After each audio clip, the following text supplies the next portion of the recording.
All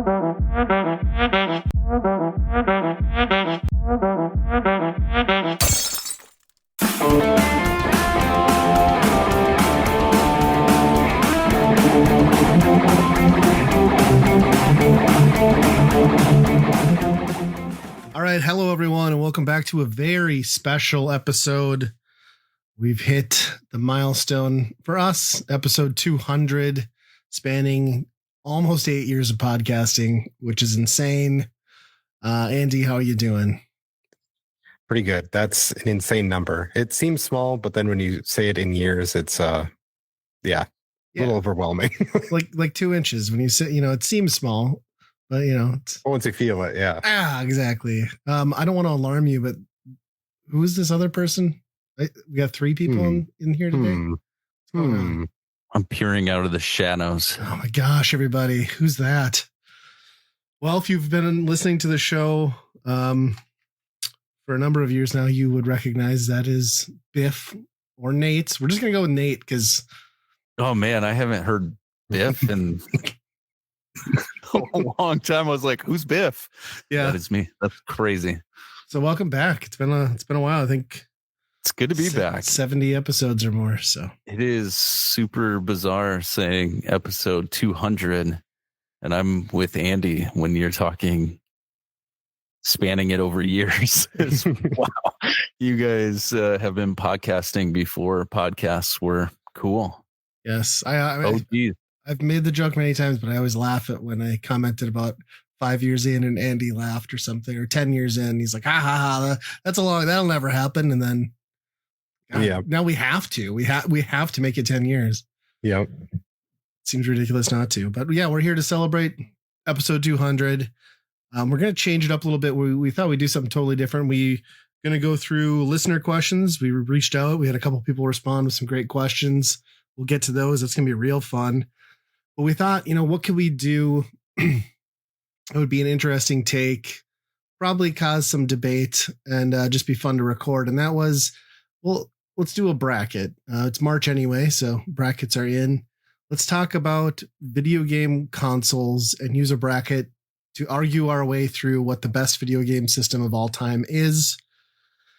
I'm going to lay this out for the listeners. Like, this doesn't include every single console. For our UK people, we're not talking about Amigas or the ZX Spectrum. We're not talking about, the Fairchild. We're doing the heavy hitters and then even some oddball ones because I needed to even this bracket out to get to a good 30. And they're in no particular order. We randomized the seed. And for consoles that have add-ons, when you think Famicom Disk System, the Genesis, as far as the CD and the 32X, those are all considered one into the base system for the sake of this argument. And you can use that in your argument for why that console may or may not be better. So those are the rules we're playing by. Does that sound reasonable? That's a lot of rules. It is. I mean, this Hopefully is going to be complete insanity anyway. But yeah, let's just get started. So our first matchup, this is surprisingly close in my opinion, and it shouldn't be. It is the Xbox Series X and S against the ColecoVision. I have an argument for the ColecoVision being a pretty groundbreaking console in the time that it was out. A drastic pause. And also the Xbox X and S is awful from a video game console standpoint. Yes. But at the same time, that's pretty much all I play is Xbox X at this point. Me too, but I don't need that. I just need Game Pass and a PC, right? I know, but do you put Game Pass on Series X as a selling point in this bracket then? Because I suppose it has to be, right? It's a non-physical console add-on, right? Right. I mean, Xbox is a lot of things now, but one of them is not a ColecoVision. That's true. So ColecoVision had some add-ons that were pretty sweet too. So you could put the ColecoVision on the Xbox, I'm sure. Mm-hmm. Mm-hmm. You could also get that like 2600 add-on for the ColecoVision to also play Atari games though. So there's that. That's pretty cool.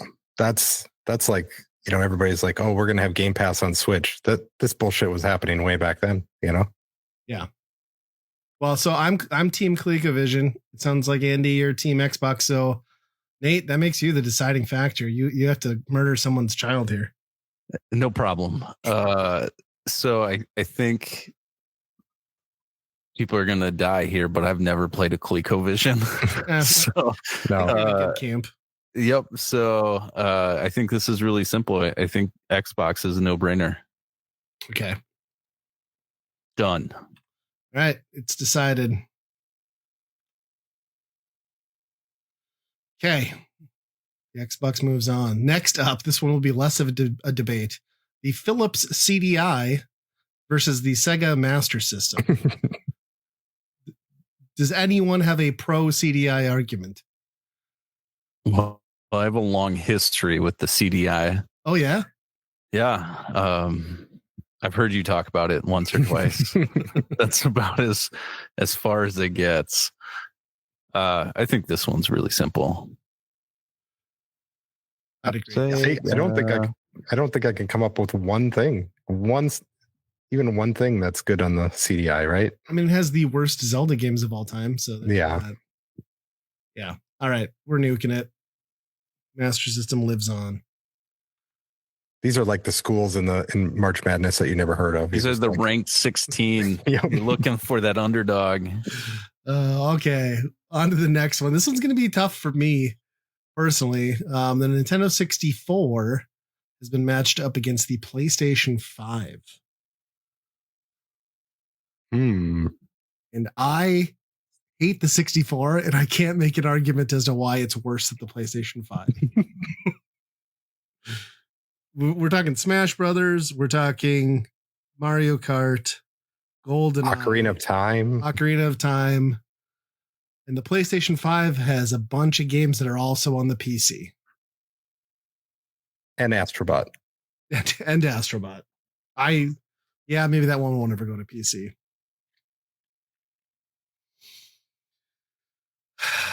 I've pretty much loved every PlayStation that's ever come out, and the 5 has not done anything for me. So I think I'm going to go 64 here, even though it's hard to go back to. But Biff, concerns? What do you think? I know how much you hate this, so I think naturally I just got to say the 64. Yeah. I honestly, I have more experience with the Nintendo 64 than I do with PlayStation 5. So I feel like to me, even though it's a rough system for me personally, but I think 64 is where I got to go. I got to be with you guys in this one as much as it. Wow. This is good. Look at this growth. The PlayStation 5 is a console that does not need to exist, and it's nearing the end of its life cycle. Which is absolutely nuts. It is nuts. Yeah. I mean, we're maybe like 2 years tops away, and there's still like really no exclusive killer apps. I mean, Astrobot, but just the amount of stuff that gets ported to PC is insane to me because it's everything. Mm-hmm. All right. This one coming up next should be a little easier. Interesting. But Sega Saturn versus the Atari 7800. Oh boy. I mean, we have to keep in mind here that the 7800 has full backwards compatibility with the 2600. So you're getting two consoles in one. The Sega Saturn is the ultimate gaming system. Even if they did just reuse that hashtag for the Dreamcast, but I feel like I'm picking the Saturn. Yeah, I mean the Saturn is like the ultimate 2D device, right? Right. And it lived on and had a huge library in Japan. I mean, there were still games being put out like 3 years after that thing was dead in the US. Yeah. If anything, the 7800 was more dead on arrival than the Saturn was. Like when you think of like PlayStation blowing the Saturn out of the water, I think NES blew the 7800 away way more than that. Yeah, I guess I can't argue with that. It was too little too late. But the Saturn was trying to be the best at something that was going out the window, but still managed to hang in there for a few years. Right. And the little I have played a 7800, I've been impressed with a lot of stuff on there, but yeah, it's still when you're like, oh, this is supposed to compete with the NES. Yeah. Yeah, that's true. And I mean, the fact that we didn't get the like proper controller over here for the 7800 is insane to me. So, all right. Sega Saturn wins. Ooh, got a pair of oddballs here. Okay, this is going to be a fun one. Atari Jaguar against the Vectrex. Oh boy. That's a good pairing. I like the Vectrex a lot and the Jaguar actually. But yeah, I think you got to be on a Jaguar side on this one. I kind of think so, right? Alien versus Predator. Do the math. Because what is the Vectrex game? I bet these game libraries are close, right? I think the Jaguar cartridge library is like under 30, not including the CD add-on, which I guess we could say is like a bonus points thing for the Jaguar. I don't know if that's true. I think finding a working one of those these days is damn near impossible. So I never experienced the Jaguar in its prime. So I only played it with you, and I think it's one of those systems that I look at, I'm like, oh man, the graphics are awful. I mean, that's like going back to like Nintendo 64 or any of that kind of stuff that I'm like, it just doesn't look super great. Mm-hmm. I feel like the graphics in my head are safer with the Vectrex. Yeah. Pretty basic, simple, still fun. There's something to be said about that. I mean, it's very unique, especially with the overlay. I just don't know. Name one game. Yeah, that was my thing. It's like I just don't know if it's got the depth of games. Yeah, I mean that the vector graphics blow your mind though. The first time you actually see that, yeah, it's really cool. But I mean, there are those handful of Jaguar games that do 3D well, and then there's the really good ports of Wolfenstein, Doom, and Alien versus Predator. I mean, even though it hasn't held up, is good. You brought up the best argument of this whole thing is name a Vectrex game, and I'm like, I don't even know what was the game that I even played on this thing. I have no idea. It's just lines. Yep. Yeah, nowadays you go to conventions and it's just that one guy selling that multi-cart. So like, there's one game for the Vectrex. Just one game. Yep. All right. So Vectrex sadly dies. I mean, this is kind of a pointless bracket because neither one of these is making it to the end anyway. Let's be real here, but all right. Next one is a good one, kind of a tough one. We're going PlayStation 4 against the original Sony PlayStation. Oh, geez. Those are the two best ones. I mean, you can make the argument for two, I guess. But in my opinion, those are my two favorites. I think I'm going to go PlayStation 4. There's a lot of great games on that system. When it came to like modern systems, that was one of the first ones I kind of jumped into because I was just hanging around retro stuff the whole time. I feel like that really opened my eyes a little bit more to some modern gaming. Yeah, I mean, I think the PlayStation 4 is the first time Sony got the online ecosystem correct. And yeah, the library is killer. But Sony PlayStation defeated Nintendo at its own game and launched franchises that we're still playing today. So I don't know. I mean, the PlayStation 4 crawled or PlayStation crawled so the PlayStation 4 could run, right? Like, it's a tough one for me. Yeah. And I think the PS4, while the library is massive and they held on to it a really long time, it also was kind of the beginning of how current stuff is going, where it's remaster after remaster and games don't come out as fast. You think about PS1 and how many Crash Bandicoots and how many, all these things came out year after year, and they were quality games that came out in a year or two from the last one. And development really slowed down on the PS4, I feel like. A little bit on the previous gen before that, but PS4 really started to spread it out, I thought. Yeah, well, we're like, okay, so we got like The Last of Us obviously is massive. We got a new Uncharted. We got the reimagining, I guess, of God of War. What else is but like only proprietary? What's proprietary and great that didn't originate on another console? Right, because even, I mean, you think about it now, if you're going to play Last of Us, you could play on PS3, PS4, PS5 at this point. They've done it all. That's true.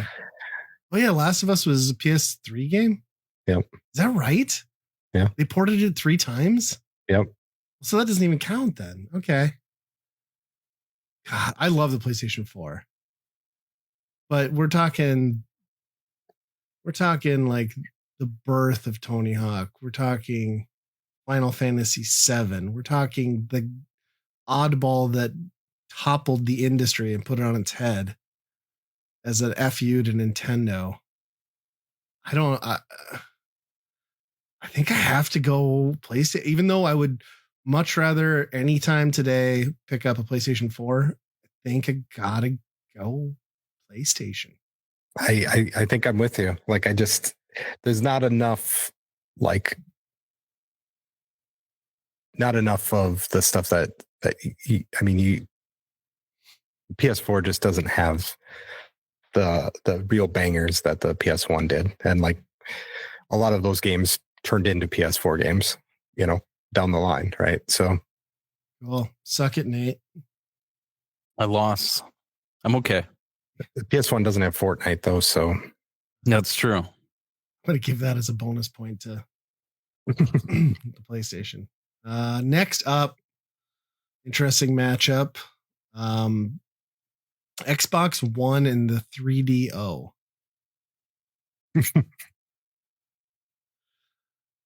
The 3DO is an interesting experiment. I've owned one. I've sold it off. One of the consoles I've parted with. Because it's just like such an oddity of that era of gaming.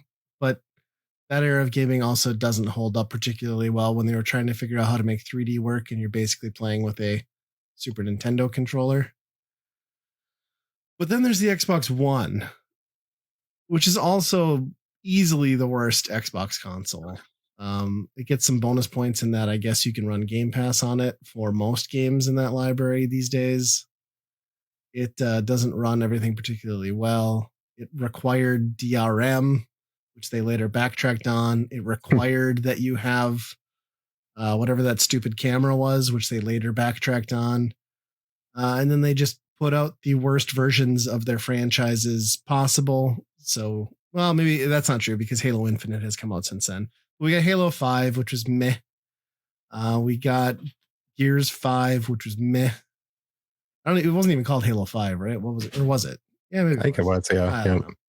It just it felt like the beginning of the downfall and this like death spiral that they have yet to carve their way out of, where the 3DO felt innovative, unorthodox, and also fell into a death spiral that I couldn't get out of.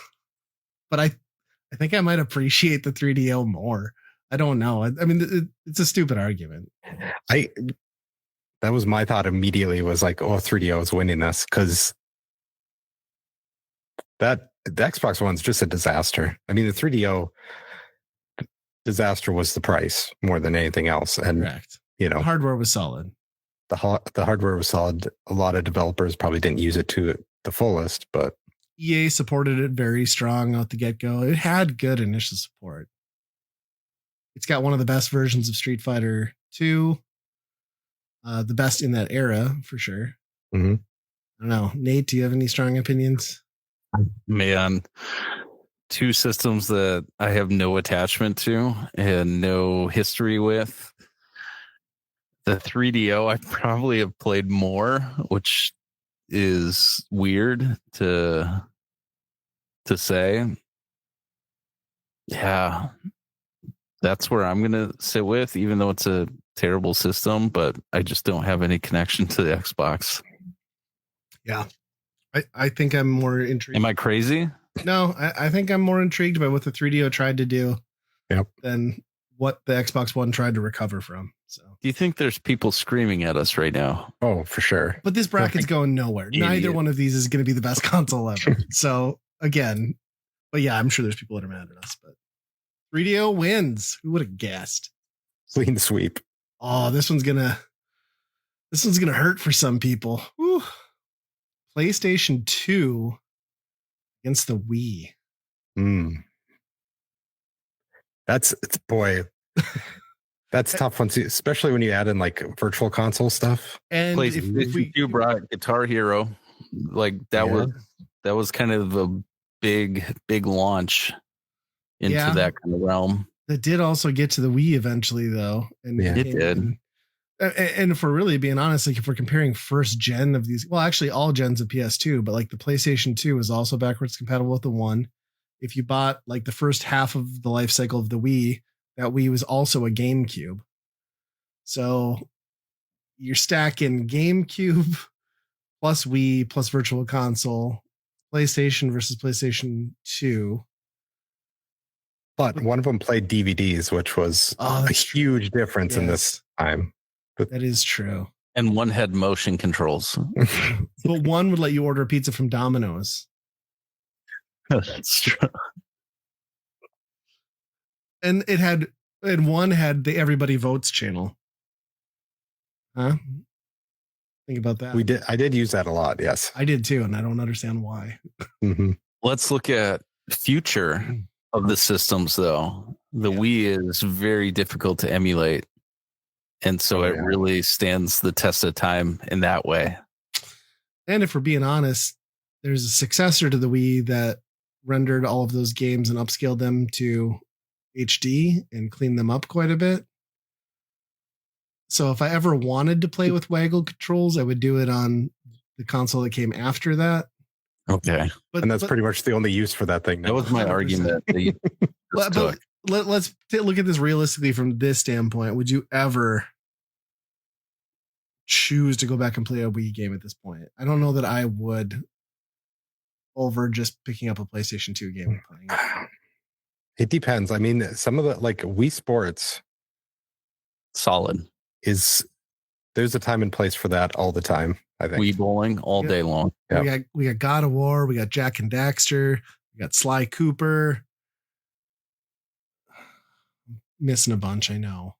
There's a lot of RPGs I played on PS2, that's for sure. I think it's got like one of the largest libraries, is it not? Like over 700 games. Not that the Wii doesn't, but you have to throw out 40% of it for being shovelware. Yeah. I think PS2 is my favorite PlayStation, so I pretty much have to pick that then. Yeah. I think I'm going to lose. I'm picking Wii. Are you? God, I'm going to have to kill one. I don't want to kill either one, really. The Wii has the worst Zelda. The worst two Zeldas. Because of the stupid controls. It does have Mario Kart, though. The Smash was all right on it. It had as good of online capabilities, probably slightly better than the PlayStation 2. PlayStation 2 was pretty rough with network stuff. Like they didn't for sure. They didn't have an online system or store figured out, so it takes a hit there.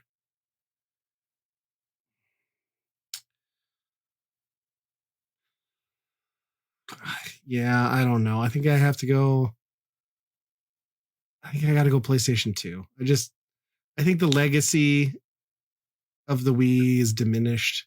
Man, how could you do Nintendo wrong?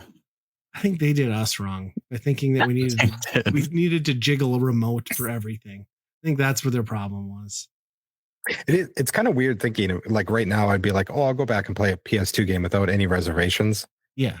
But like going back to play Mario Galaxy, I'd be like, Right. Yeah, you're like, I got to find the controller. I got to find that like dildo thing to attach to it.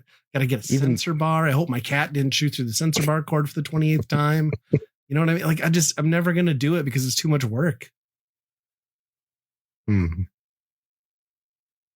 Okay.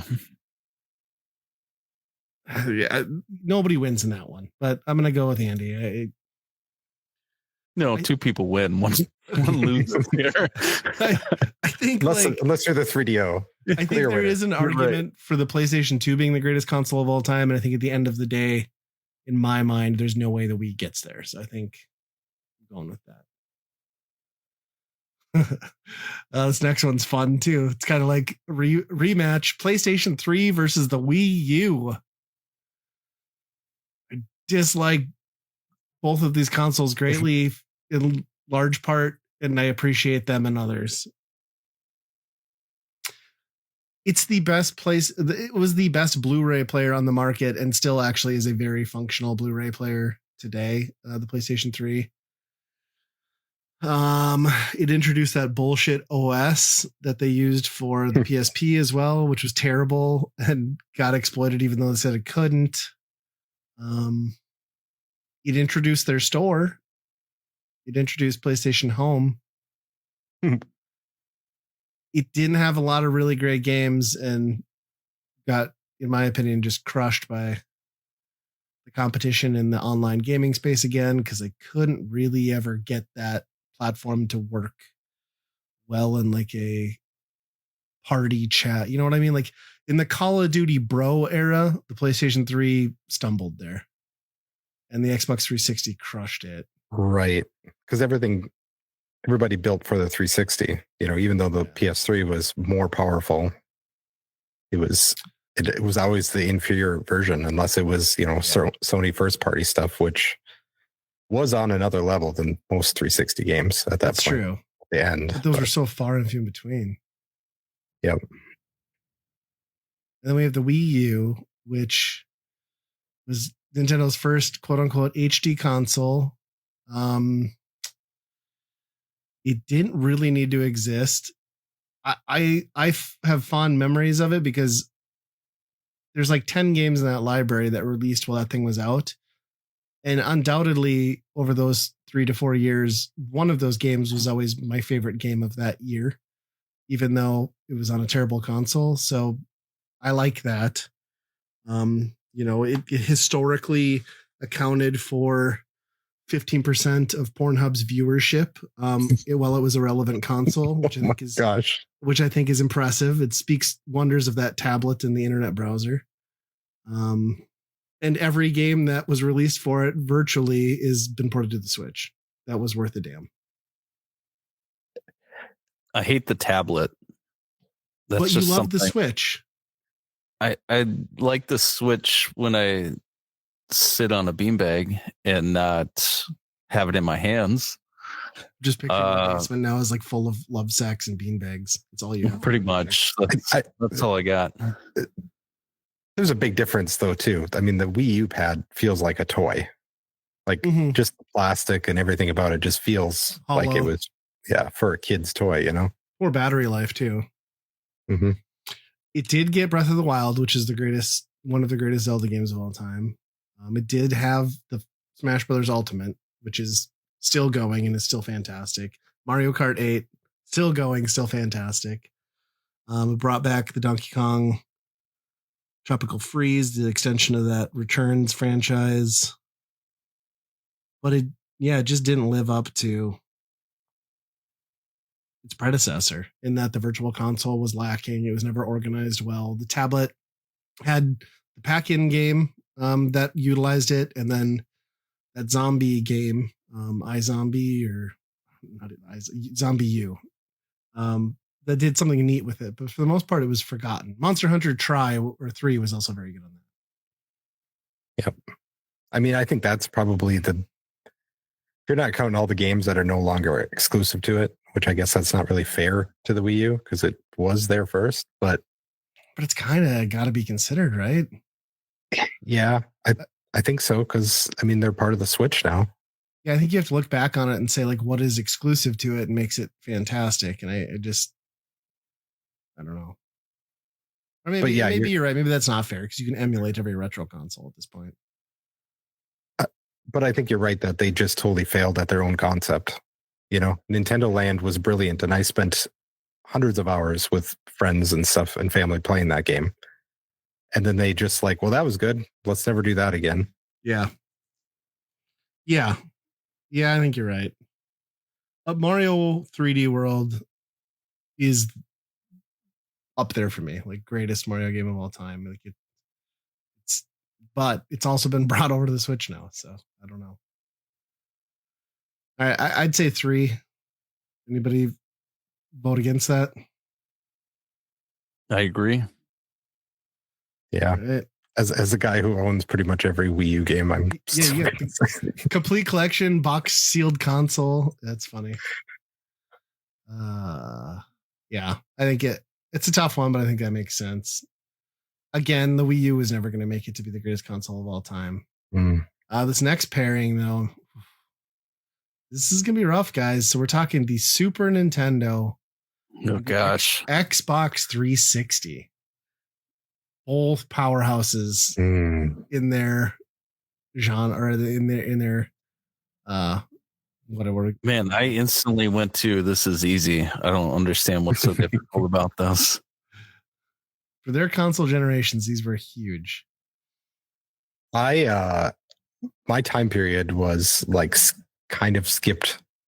I was in the Wii system instead of 360 at that point, and then it hopped on the PS3 at the end.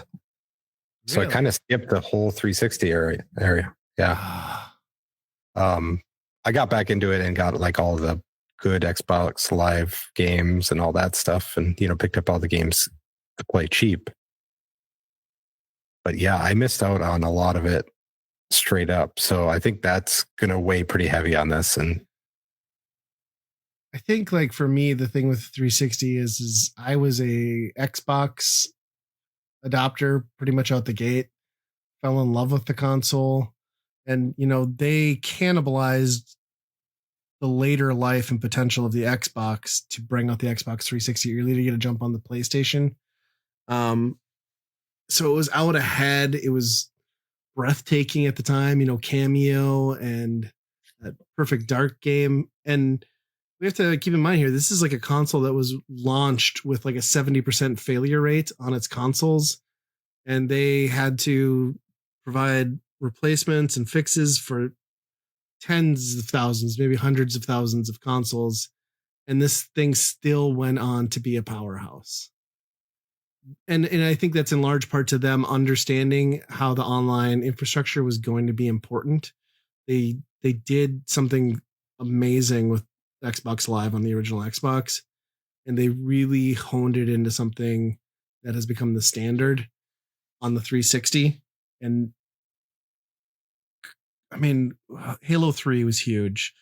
All the Call of Duties, the people playing on Xbox was massive.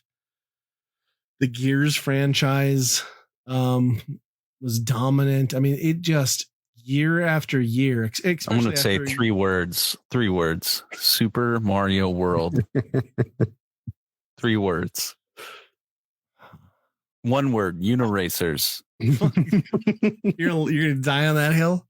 Yes. It had such D-Force. Such a huge life, though. The 360. And look at what that UI was. The blades that it launched with were awful. And then they turned it into like this really nice platform at the end. Well, that's wild to think of in the first place, that thing launched with no HDMI. Yeah. No hard drive and no Wi-Fi. Right. And by the end, it was all in there in one package. Right. So it's pretty wild that. And it could play DVDs. Yeah. And HD DVDs if you had the attachments. That accessory will really push it over the edge. But I guess to Nate's point, we're talking A Link to the Past. Super Metroid. Right. Super Mario Kart. It was a juggernaut. I can't think of a 360 game that's in the pantheon of any of those games. Halo 3? No. Gears? Oh. I disagree on this one, but you guys got it. Best controller of all time, right there. Yeah, the 360 controller is fantastic. It's still the standard being used today. It was a good. Have you had a 360 controller in your hand lately? It feels really weird now. I think you're not grabbing it right or something. Fine. I'm holding I'll concede. Here. I'll concede. I'm proud of you. I think the 360 got done dirty, though. I think against virtually any other console, I could have moved on. God, this next one's gonna suck, but I kind of already know how it's gonna go. So we're talking Nintendo Switch against one of my favorites, the TurboGrafx 16. Oh man, I don't think there's an argument here. I mean, Switch has so many bangers, so many. The TurboGrafx 16 failed, but it is one of my favorite consoles that I've come to know and love and collect for. The Hue cards do taste better. What's that? The Hue cards taste better. They do taste better. That's true. And you can put CDs with the Duo. Mm-hmm. I think that should be the next bracket is tasting each card. Which one tastes the best? Just think about that. Yeah, I mean, the Switch also saved Nintendo, right? From what seemingly was a unrecoverable, even I was like, they should just go third party. But it kind of launched Nintendo into Nintendo just doing what they do. And it seems like the rest of the video game world, in large part, has just continued to go on without, I don't even consider Nintendo in the realm of a PlayStation, PC, or Xbox anymore. I just consider it whatever they're doing, their fun little device. Downfall is online store. Mm-hmm. Awful. Online store is still dog shit. And chat, awful. How can you not incorporate that in a modern day console? They have a phone app, Nate. Come on. I don't think that's the thing anymore either. I did that one time. I put the phone on my chest. I'm like, this is stupid. I'm done with this. I'm never talking to another person playing video games. Just to not embed a Discord app. That's all they had to do was put Discord on it. Like every other console that's out there. They didn't even have to solution it themselves. It's unbelievable. Nintendo. So that's definitely, TurboGrafx is better in that sense that the system was the system for its time. It still was, the graphics were good, playability was great, good games. Here again, Nintendo Switch. The argument is the Nintendo Switch released when it released, and all of those things were very much available. 100%. And they failed. But it is the system that definitely saved Nintendo. Amazing games on it. I got to go Switch. It's missing that web browser that the Wii U had that was apparently very clutch for a certain population. I can't argue with it. I love the TurboGrafx. I think it got done dirty when it got brought to the US. I don't think they did that right. I think its library is fantastic, and its legacy overseas is much better than ours. But you can't argue with the fact that I still play my Switch on a regular basis, even though the thing is outdated as hell and dying. I still enjoy it. Well, and how many companies are copying? You got the Steam Deck and all that shit. They created a whole new section of hardware that's out there. So that's very true. All right, next up, this is actually pretty good considering the history of this stuff. Dreamcast versus the original Xbox. which is funny because Microsoft CE powered the Dreamcast, which is what got them interested in making a home console. And it was Sega who begged Microsoft to allow embedded native play of Dreamcast games on their next console when they launched it. And Microsoft said no, largely due to the giant exploitative hole that they left in the Dreamcast architecture. But I don't know, the last breath of hardware from Sega or the first attempt from an evil corporation. You could say the Dreamcast didn't last long enough, but neither did the Xbox for what it was. And as somebody who was a fan of Sega, having the Dreamcast shut down, Sega's done making consoles, but here you go, we're shoving them all on Xbox.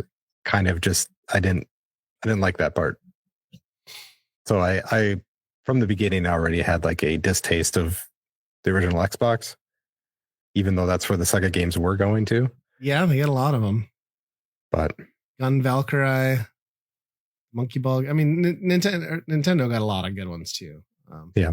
Monkey Ball went to GameCube, and yeah, it was sort of sad to like see that they tried to make that happen, and Xbox just didn't want anything to do with it. I the Dreamcast did like do the thing as far as like the web browser, and kind of was 5 years ahead of where they needed to be. You know, I think had the Dreamcast integrated a broadband modem from the get-go along with that dial-up modem. I mean, not a lot of people had anything better than dial-up at that time, but there's something to say about SegaNet and like how revolutionary that was. The problem was the Dreamcast never sold well enough to really have those servers populated fantastically. But the thing I like about the Dreamcast, which I guess to some extent is true about the Xbox, is like I feel like that was the last console that was just like wacky, right? Like they took chances. Like you had some interesting, unique games that would never get made today, and it kind of predated the sequel experience that we came to know on the consoles that followed it, where it was safer to just churn out the same shit over and over again. And the Dreamcast really tried some crazy stuff, largely due to Sega, to their detriment, maybe too, right? Yeah. And the Xbox doesn't have the greatest library. It did launch Halo. It did bring us Xbox Live, which is crucial. It's got the best versions, I guess, of that generation of like the GTA stuff, but it came later. Same with the Metal Gears. We got the Substances that were better, but came later. Their first party stuff, the Microsoft Studios stuff, notoriously was just kind of half baked. I don't know. This was actually kind of tough for me. I love them both. Both controllers were strange to me, just bulky. Yeah, the revised version, the S controller that came out on the Xbox after the Duke went away, I think really is the modern prototype for what we're still using today. Yeah. And I always remember that too, because like I had to buy one of those. They had just launched and they weren't coming with the consoles. And that's when I exploded my wrist and forearm. So I had such limited mobility with my fingers and the cast that I couldn't play with a Duke controller. So I literally had to buy this Type S controller. And it would just it was so grody because like my hand was basically still like decomposing from having been like, you know, shattered to a million pieces, that like I had to like take Q-tips and just like scrape piles of dead skin out of my Type S controller. Disgusting. It was like a zombie played with my controller with my crusty little diminishing hand. So well, fun. You talked me out of Xbox. See what you did there. Mech Assault. I mean, I don't know. There's some experiences. It did play DVDs. They made you buy a $30 adapter to unlock it, which was stupid. It played them better than the PlayStation 2, though. But the PlayStation 2 also didn't make you spend $30 to have the privilege. I don't know. It was kind of the spiritual successor to the Dreamcast. I'm gonna say Splinter Cell. Xbox. That's where I'm sitting. I think I got to go there too. I'm going to go Dreamcast because I think it was the last system that I saw for the first time and said, holy shit, we're on a new level. You know, This is the graphics have changed and there hasn't been a system since that's really done that for me.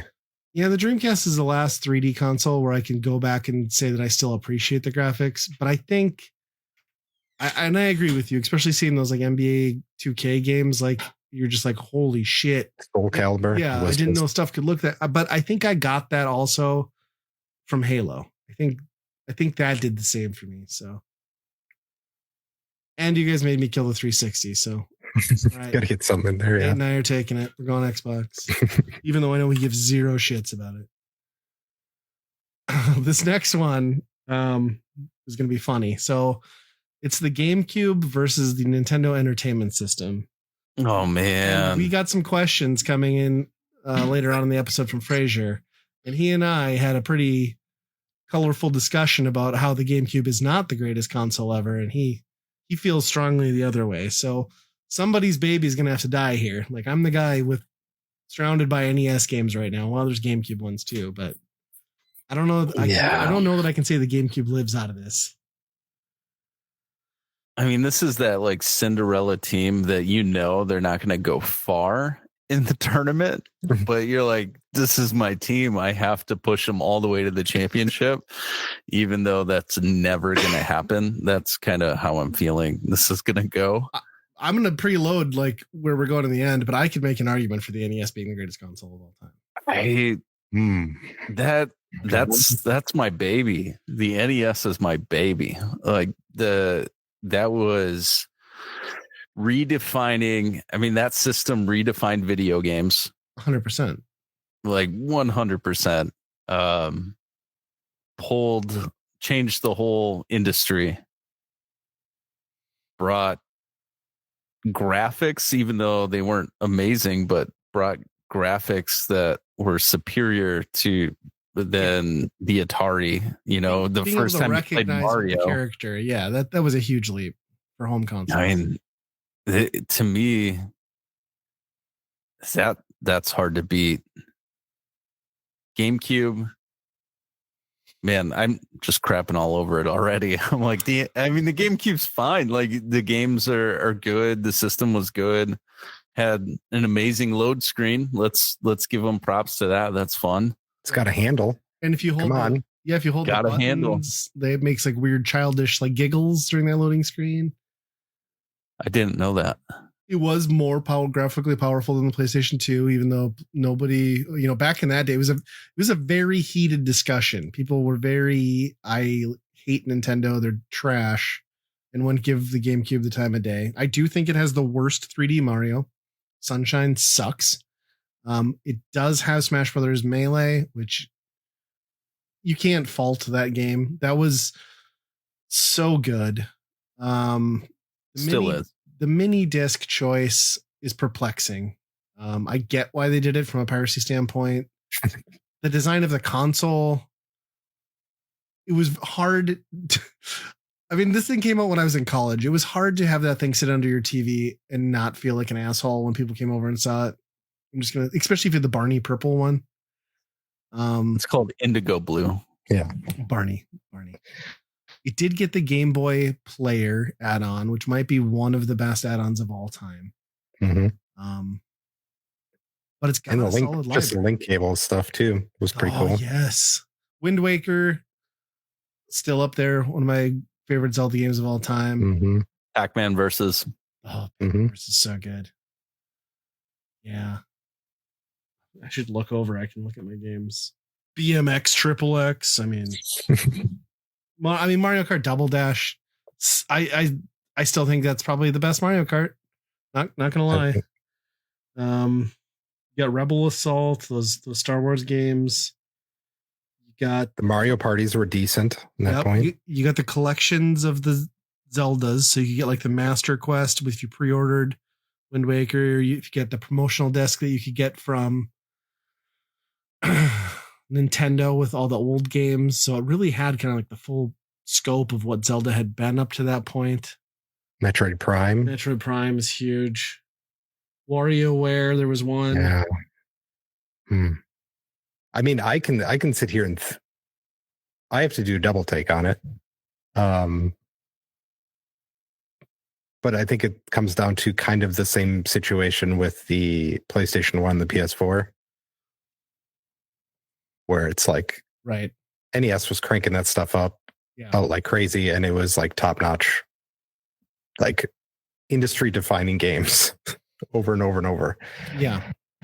And then GameCube's lasting legacy seems to be Double Dash, Eternal Darkness, Luigi's Mansion, and Melee, and it's all stuff that people argue if it's the best thing or not, and right. Super Mario 3. Done. Yeah, exactly. I agree. I think like the NES just brought too many genres and games that we're still playing today and are still regarded as like Mega Man 2. It's still the argument of like one of the best games of all time. The original Zelda. I got chills as we just talk about it, guys. It's just moving along. There's too many bangers. Sorry, Fraser, we're killing your baby. I'm not sorry.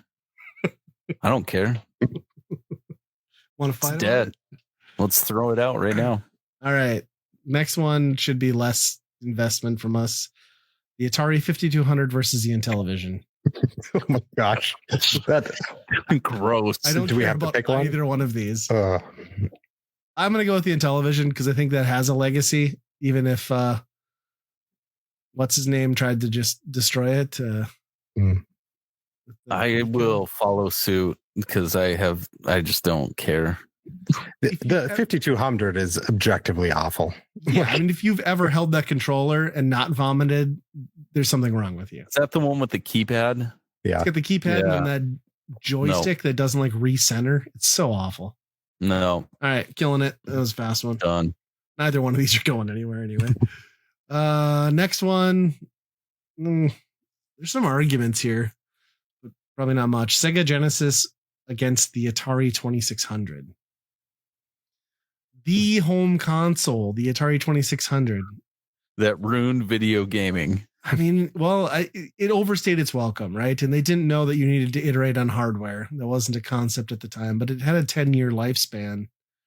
It brought, like, Atari, before Nintendo was the blanket term for everything video game, Atari was that, right? And the Sega Genesis, I mean, it did take down Nintendo near the end of its run. I mean, it was outselling it. It brought us Sonic, like you said. Yeah. I loved like the first time playing that game and how fast it was.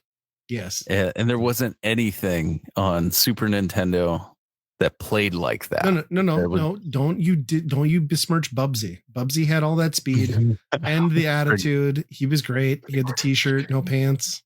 I mean, Uniracers was fast. Was true. Super fast. So probably equally. But the sound on that system on so many of those games it was just great.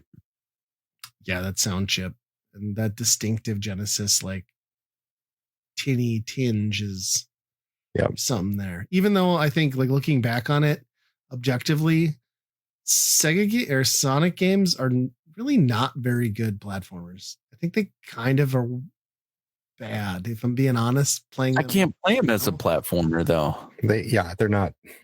I mean, the first few levels are supposed to be just. They make you play those platformers. But that's where Bubsy went wrong. They tried to do platforming with that speed, and you can't do it. You just let the throttle go wide open and not really have anything in the way. Just do cool shit while you're going fast. Right. That's Sonic. That's how I live my life. Yeah. We got Sonic. We got Streets of Rage. We got Dynamite Heady, Gunstar Heroes. Yeah, it's a no-brainer, honestly. Yeah, I love the 2600, but I can't even go back and visit it and enjoy it anymore. I mean, a lot of the games that should be good on 2600 were not. I mean, you think about Pac-Man and all that stuff. Like, they had a chance to really do something cool with that thing, and they bombed a lot. Pac-Man was good. Yeah. This bottom bracket's going to be like the total loser bracket here, because the last pairing in this first round is Commodore 64, which I know is more considered a PC platform, but for the sake of filling out this bracket, we included it, and it's the Neo Geo AES.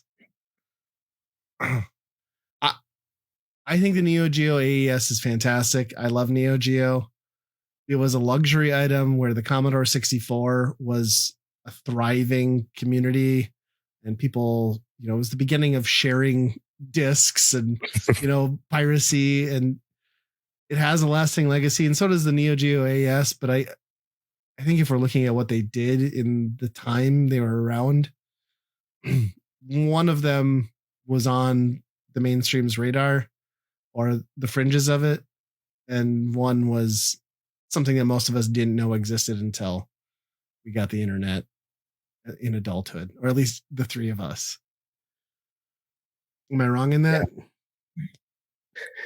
Yeah. I mean, but to say that, the AES it's literally the arcade hardware you brought home, that's insane. That's just crazy. It is nuts.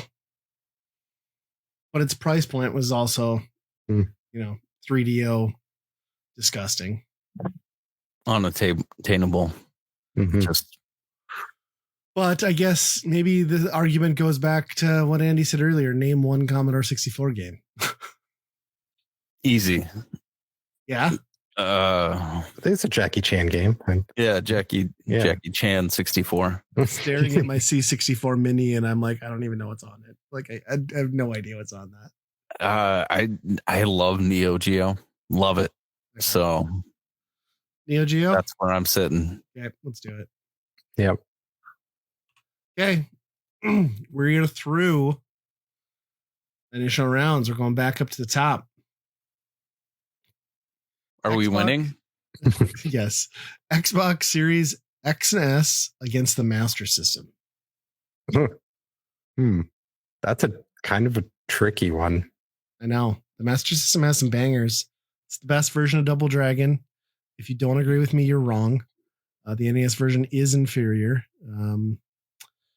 It's got that port of Rampage. It's really good as well. The 8-bit down versions of the Sonic games were kind of fun, even if they were just the Genesis game. Or, the Game Gear game. We're still throwing Game Pass into this, though. We are still throwing Game Pass, and I think that's where I got the nod. Which is... Right? Yeah, I think I almost have to go that way, too, because there's some really cool stuff on Master System, but still, like... Golden Axe Warrior, I think I liked it better than the original Zelda sometimes, but I'm still going to go back and play original Zelda. You know what I mean? Right. And most of the really good stuff on the Master System got better versions on the Genesis. So, right. I have to hang with Xbox on this. Okay, I'm with you. Xbox moves on. Wow. Look at us agreeing. We got the Titans of the Turds up next. We got the N64 and the Sega Saturn. Just a long pause. The one that revolutionized 3D gaming and the one that couldn't do it at all. Yeah. I think I have to go 64. I mean, Ocarina of Time was just a mainstay. And I mean, Mario 64 was something else when that came out. Yeah, I look at the Saturn too, and like you listen to people talk about like let's exclude all the stuff that came out in Japan because you kind of have to, but like from an American audience, even the stuff that is held in the highest regards, like Nights into Dreams, Panzer Dragoon, what's that? The Firefighters one, like Burning Rangers. Even its shiny examples have aged poorly, and I just. Yeah, I don't want to give it to the 64, but I think it has to be. I think Nintendo 64, I'm not saying it was perfected, but just that couch co-op experience there's that was so great. When you're talking about GoldenEye, even if you hated the system, I bet you played the crap out of GoldenEye with your friends endlessly. And Mario Kart. The wrestling games, yeah. Oh yeah. Those were great. Yeah, the wrestling games. How did we not touch on that? Yeah. You just do a battle royale. It was like we're putting 100 guys into this ring. I just think, as much as we hate the system, there's still a lot of memories with it, and some of the things that they were doing were ahead of the game. So I'm picking 64. Yeah, I think that's good. Okay, these next two are going to go faster. Atari Jaguar against PlayStation. Anybody for Jaguar? Going once, going twice. All right, PlayStation wins. PlayStation wins. This is going to be funny because we're going to come up in an interesting bracket at the end of this because the next one up is 3DO, PlayStation 2. I'm just going to go ahead and give it to Push us through. 2. Yep, which will be fun coming back to because we are going to be pairing the PS1 version versus the PS2. All right, so these next ones are going to be a little more interesting. We got PlayStation 3 versus Super Nintendo. I'm inclined to just say Super Nintendo. I think that we can all agree with that. All right. Yep. SNES. These are easier than the first round. Yes. Next one. This should be easy too. Switch versus Xbox. Anybody gonna die on the Xbox hill? Nope. No. Okay. Switch. Push it through. NES versus Intellivision. Well, funny you should say. I have a deep love for that Intellivision. Yeah. NES. Moving on. NES. Sega Genesis versus Neo Geo AES. I mean, hardware wise, the AES makes sense. The library wise, the legacy wise, I can't argue against the Genesis, in my opinion. I still like the Neo Geo. All right, well, we're killing the Neo Geo. I know, but love the graphics of that, bringing your arcade home. It's fantastic. Pretty awesome. Yeah. Badass hardware. And you get to walk around with a cartridge of that size. The textbook, yeah. All right. I hate that this is moving so far through. This is pissing me off. The Xbox Series versus the N64. It's the 64, right? I don't know. All right, hold on a second. What exclusive game is there on the Xbox Series X? There isn't. Right. It's all the games. So at this point, are you fighting over games or just system? Well, I play a lot of the Xbox Series X. It's a non-starter. Like it's such a nothing. I think we're arguing about something that revolutionized the industry, not necessarily knowing how to do it, compared to something that was like iterated on to perfection. And that's what I think. I mean, it is the Xbox at this point. Everything that they built up from the beginning is now perfected into what it is now. But it's not even that good. I disagree. They're Netflix. I think it's good. I love that you can people will murder us over this decision. You understand? The chat is great. I don't know. Every kid has one. No, they don't. They have PlayStation 5s and Switches. No, they don't. The Xbox is sold like dog crap. I don't have one PlayStation in my house. Yeah, well, that's so I speak for the world. These polls that you speak of don't seem to be an accurate swath of the population. Oh man. Go to any store right now. You can't there's a PlayStation section, a Switch section, and an Xbox controller and a Game Pass card. I mean, because they're all sold out. No, games are sold out. That is literally not the problem. I'm going 64 as much as it pains me, but it's up to you two. I think I have to go 64 too. I just can't turn around on some of those games, but it doesn't matter what I want at this point. Just move it along. Neither one of those was going to win this thing. No, we don't know. No, I would not allow that. I might find a hill to die on. All right. So next up is a good one. It's PlayStation versus PlayStation 2. That's interesting. I like PlayStation 2. I mean, I think PlayStation 1 was great, but I think PlayStation 2 really perfected it. I love the games that came out on it that were even just using some of the peripherals, like the Guitar Hero guitar was so different. It just, the drum kit, all of those kind of like oddities that stuck around. And they were good because every thrift store has 500 of them, just like the Wii Fit boards.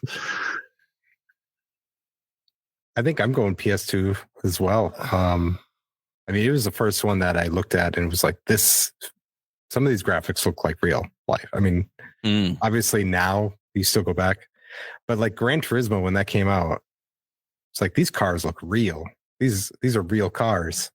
And I mean, obviously now it looks silly to look at that, but yeah. I mean, with the PlayStation 2, we're talking a console that the hype was so huge on that it literally stopped the most successful console launch of all time the Dreamcast dead in its tracks.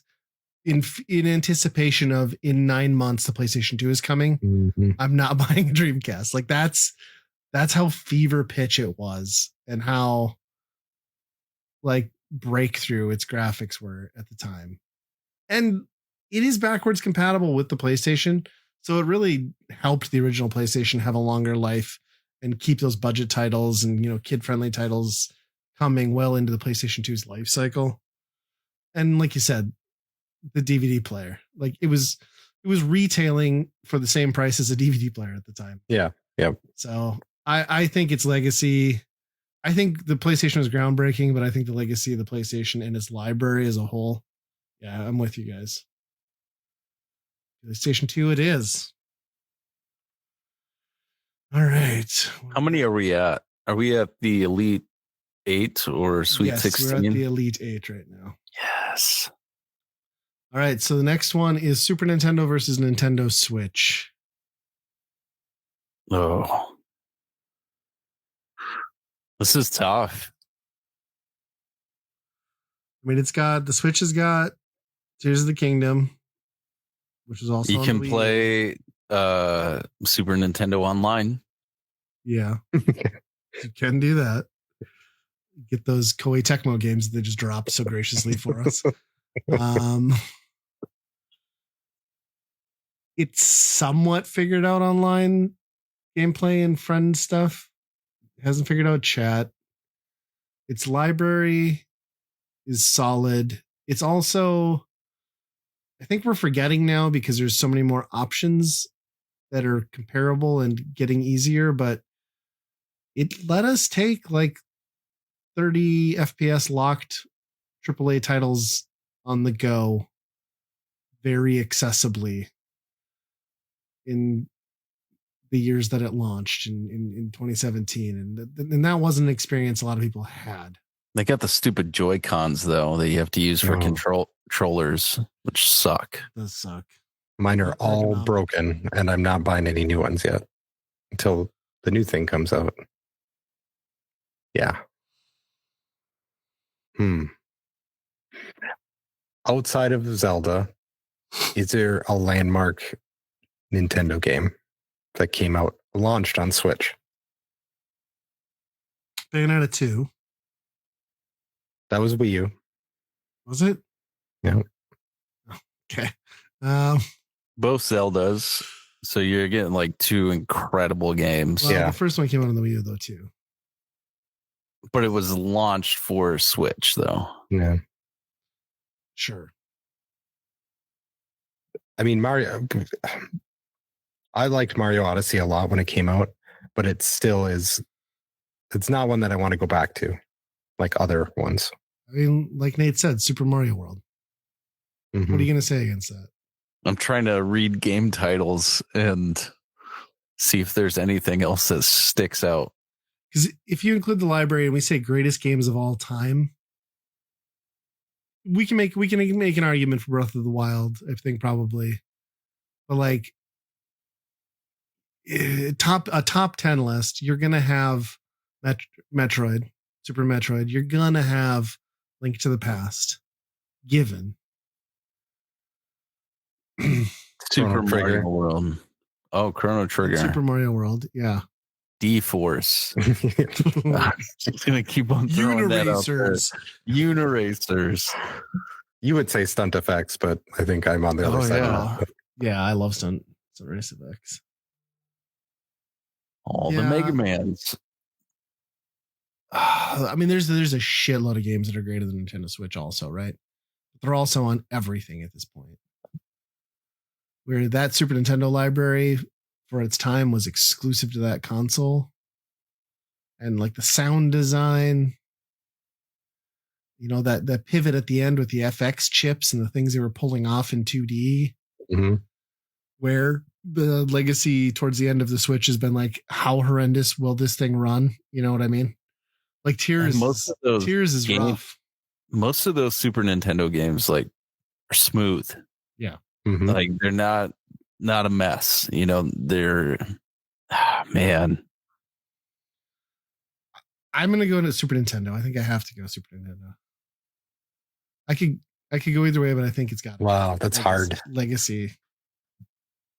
So you guys are gonna have to decide it. Super Nintendo is just a good pure console too. Yeah, you know what I mean. Correct. From the controller to the console to everything involved, it's How many people do you know that had a Super Nintendo that broke? Right. I literally, in rage, would take that controller and just freaking nunchuck that thing onto the ground, and they work. I'm still using those controllers to this day. If you look at your Joy-Con wrong, it doesn't work. But it's hard to look past those Zelda games on the Switch. It's really hard to look past those. Yeah. And so then this is where I'm dividing, like, am I looking strictly at games or am I looking at the system and what it accomplished? I'm picking Super Nintendo. Right. Oh, that's a hard one. Right. Andy's vote. Sorry, man. Would you pick Super Nintendo? Or? I think Super. I mean, yeah, just the games. Yeah. There's just too many good games on the Super Nintendo. All right. This one's probably going to be a hot topic one. This last one here before we go into the final two. NES versus Genesis. Oh gosh, this has been they've been talking about this for a millennia.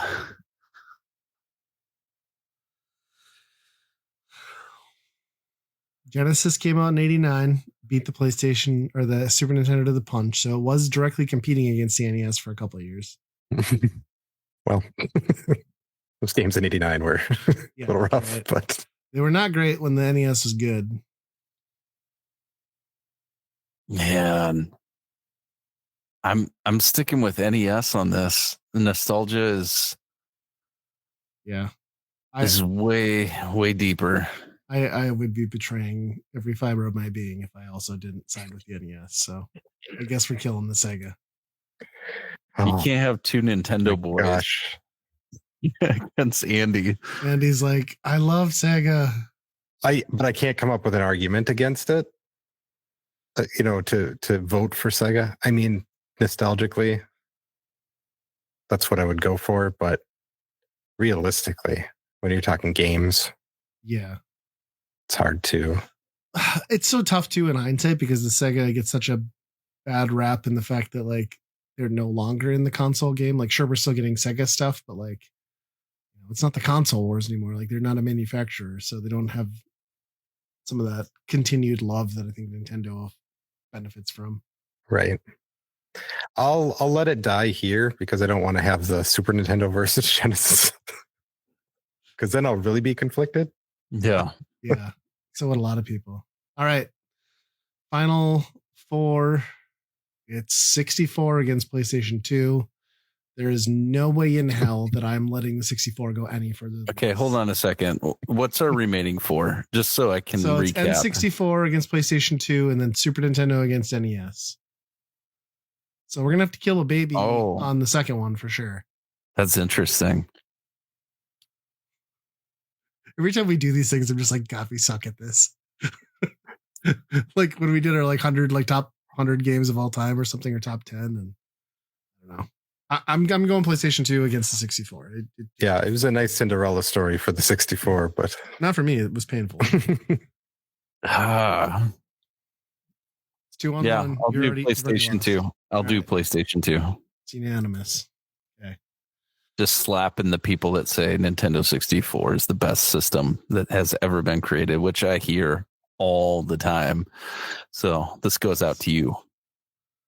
PlayStation 2 is way better. We're doing the 60 or the Super Nintendo versus the NES now. I don't like this. We win either way. I still go back and play my NES more than I play my Super Nintendo. And I grew up with both of them. In fact, the Super Nintendo was the first console I ever bought with my own money.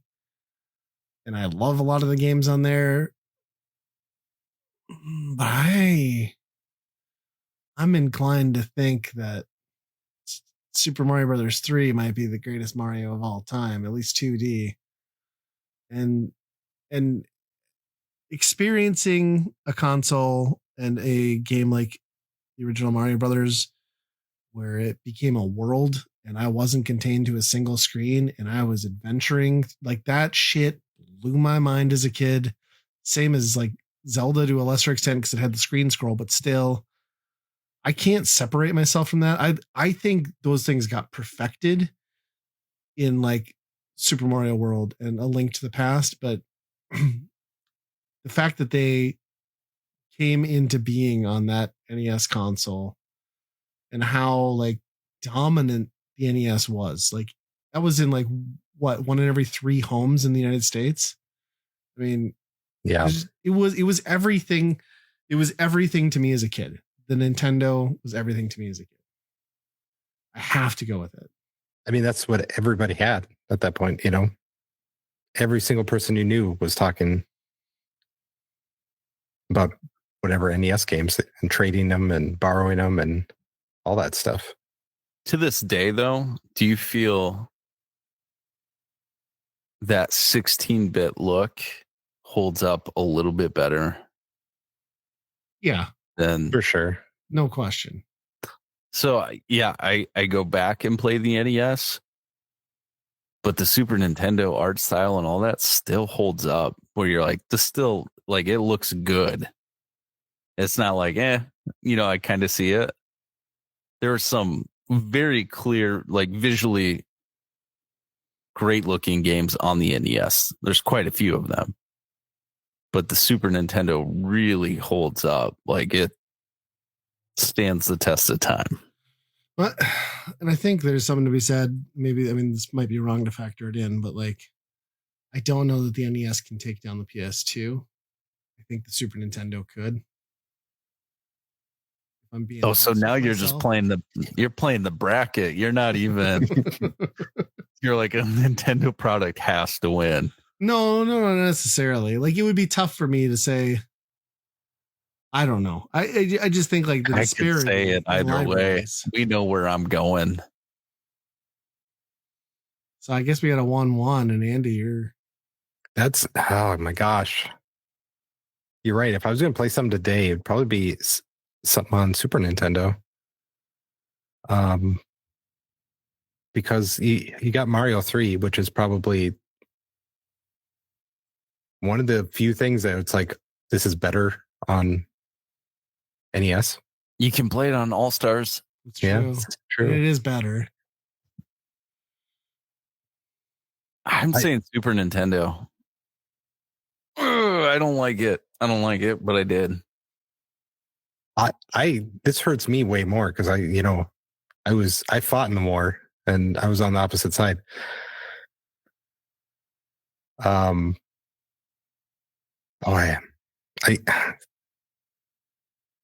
think it might have to be Super Nintendo.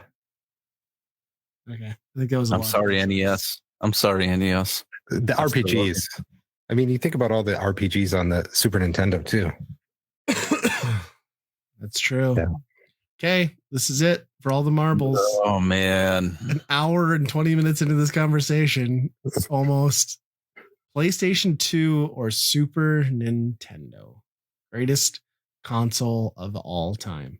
This is like a number 16 that snuck through the bracket and is playing whatever the number 1 team is in the sports. I'm going to say it's the North Carolina. It's the Duke.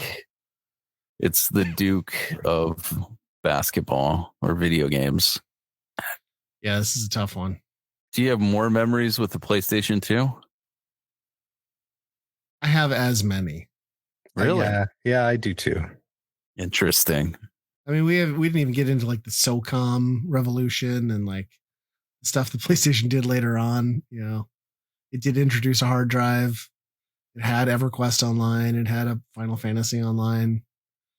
It had Twisted Metal Black, which is arguably the best Twisted Metal of all time and the last proper one. Devil May Cry was fucking amazing. D-Force. Uniracers. They both have comparable libraries for the amount of games. I think where their PlayStation 2 probably edges it out. But I mean, the Super Nintendo had what, over 500? Am I mistaken? I think the PlayStation 2 is in the 700, 800 range, maybe. Oh, I think it's like 2,000 or something really? like that. It's crazy. Yeah. I think I'm going PS2. I'm kind of surprised by it, but I'm thinking about all my memories and everything, and that was the time that I enjoyed video games the most, I think. Ryan, where do you sit? We're gonna do one by one here. I mean, I don't like either choice. Like, it's hard. I mean, it should so easily be the Super Nintendo, but it's hard to argue with everything the PlayStation 2 brought, the hype behind it, backwards compatibility, the DVD. I mean, the Super Nintendo iterated and innovated to some extent, but it didn't do. I mean, the PlayStation 2 is literally the best-selling console of all time, is it not? Or did the Switch finally take that over? Yeah, I don't know if it could have. I'm not sure what the deal is on that. And I think, like, I probably played more Xbox in that era, but I still played a lot of PlayStation 2. A lot of couch co-op PlayStation 2. And I did a lot of Super Nintendo as well. I think for what it did for the industry, though, I don't think Super Nintendo is as groundbreaking and had as long of a lasting impact as what the PlayStation 2 did for its generation. So I might have to go PlayStation 2, I think. Oh, wow. I didn't think that was going to happen. Wow. I picked Super Nintendo. All right. Just anybody that's listening and watching this, I'm your guy. Just know I'm not going to let Nintendo die. All right. So, round of applause for the PlayStation 2. The greatest video game console of all time. It seemed like a lot of work to get to a disappointing end. Yes. Can we get GameCube back into this conversation, or no? Moving on. All right. That was rough. This is not where I thought we would end up in this at all, but just a dark place now. Nothing's right in the world. I think we got to, I mean, the 64 shouldn't have been there, but the other three were top fours. Yep. I agree. All right. That took longer than expected. So now we got to answer a ton of questions here. This is going to be a long recording. I got pop-up happening on the screen. Let's get to questions. So we reached out. I posted it on Blue Sky. We switched over to Blue Sky. I don't have a bunch of people following us there yet, so I don't know how many people that landed with, but we did get questions from a few people. A couple people in particular, longtime listeners. You've heard us talk about both of them on the podcast if you listen regularly, but we're going to start off with Fraser from R3 Podcast. He says, well, hello there. How goes my favorite podcast? It's very nice. The idea that we're his favorite is very, I questioned his taste in podcasts. Yeah. But he's got 10 questions for us, and he says we can answer them all or not. He's indifferent, but we're going to go through them all. Question number 1, what have been some of the issues you guys have had to overcome in doing the podcast? I think for me, it's just like from having come from a YouTube background where it was interactive and you built a community, doing a podcast feels a lot like just throwing something into a void. And it's hard to sometimes find the motivation to keep doing it when you can't really gauge it, right? Like, I don't know. It just seemed that was the challenge for me, I think. Right. Even with like when we get questions like this or, a response from people, it's almost like surprising that like, oh, somebody listened, Right? Yeah. There are people out there. And I think just like on the editing and the procedure of that, just trying to nail that down for years and years and years. I'm still not even close to being a professional on what that should be. So I think you've gotten good at it. I spent this week listening to a lot of our early stuff, and it's gotten a lot better since then. Yeah. I think we've gotten better at talking on mic too. And Oh yeah. Knowing how to interact. So, Nate, any challenges from you? Time was always a struggle. Early on when we do, actually the episodes were probably a little bit shorter than they are now, or what I've been listening to.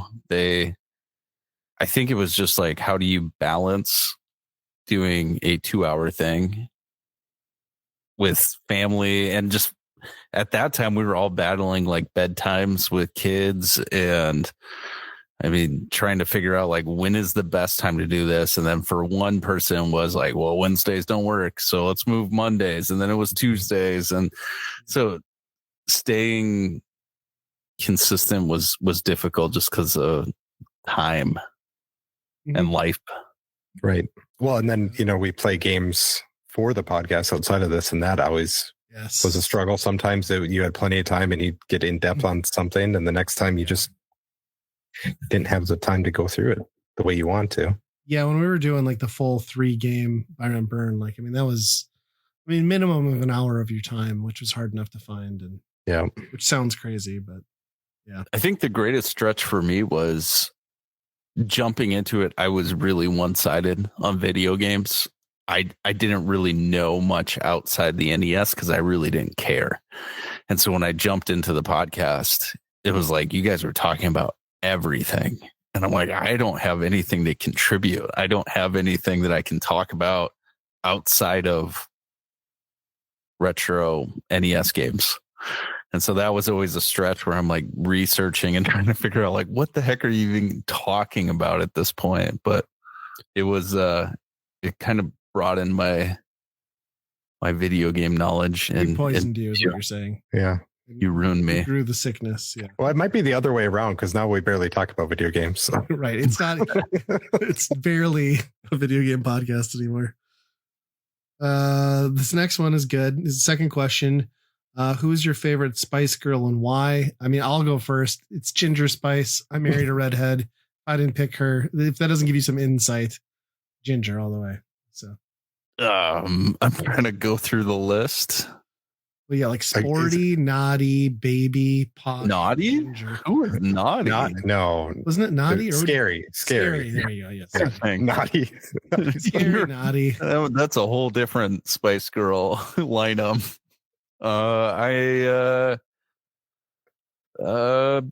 Baby, which I don't feel right saying, but just, I think it's a multifaceted, like a multi-generational question at this point, because I was 10 when they got big.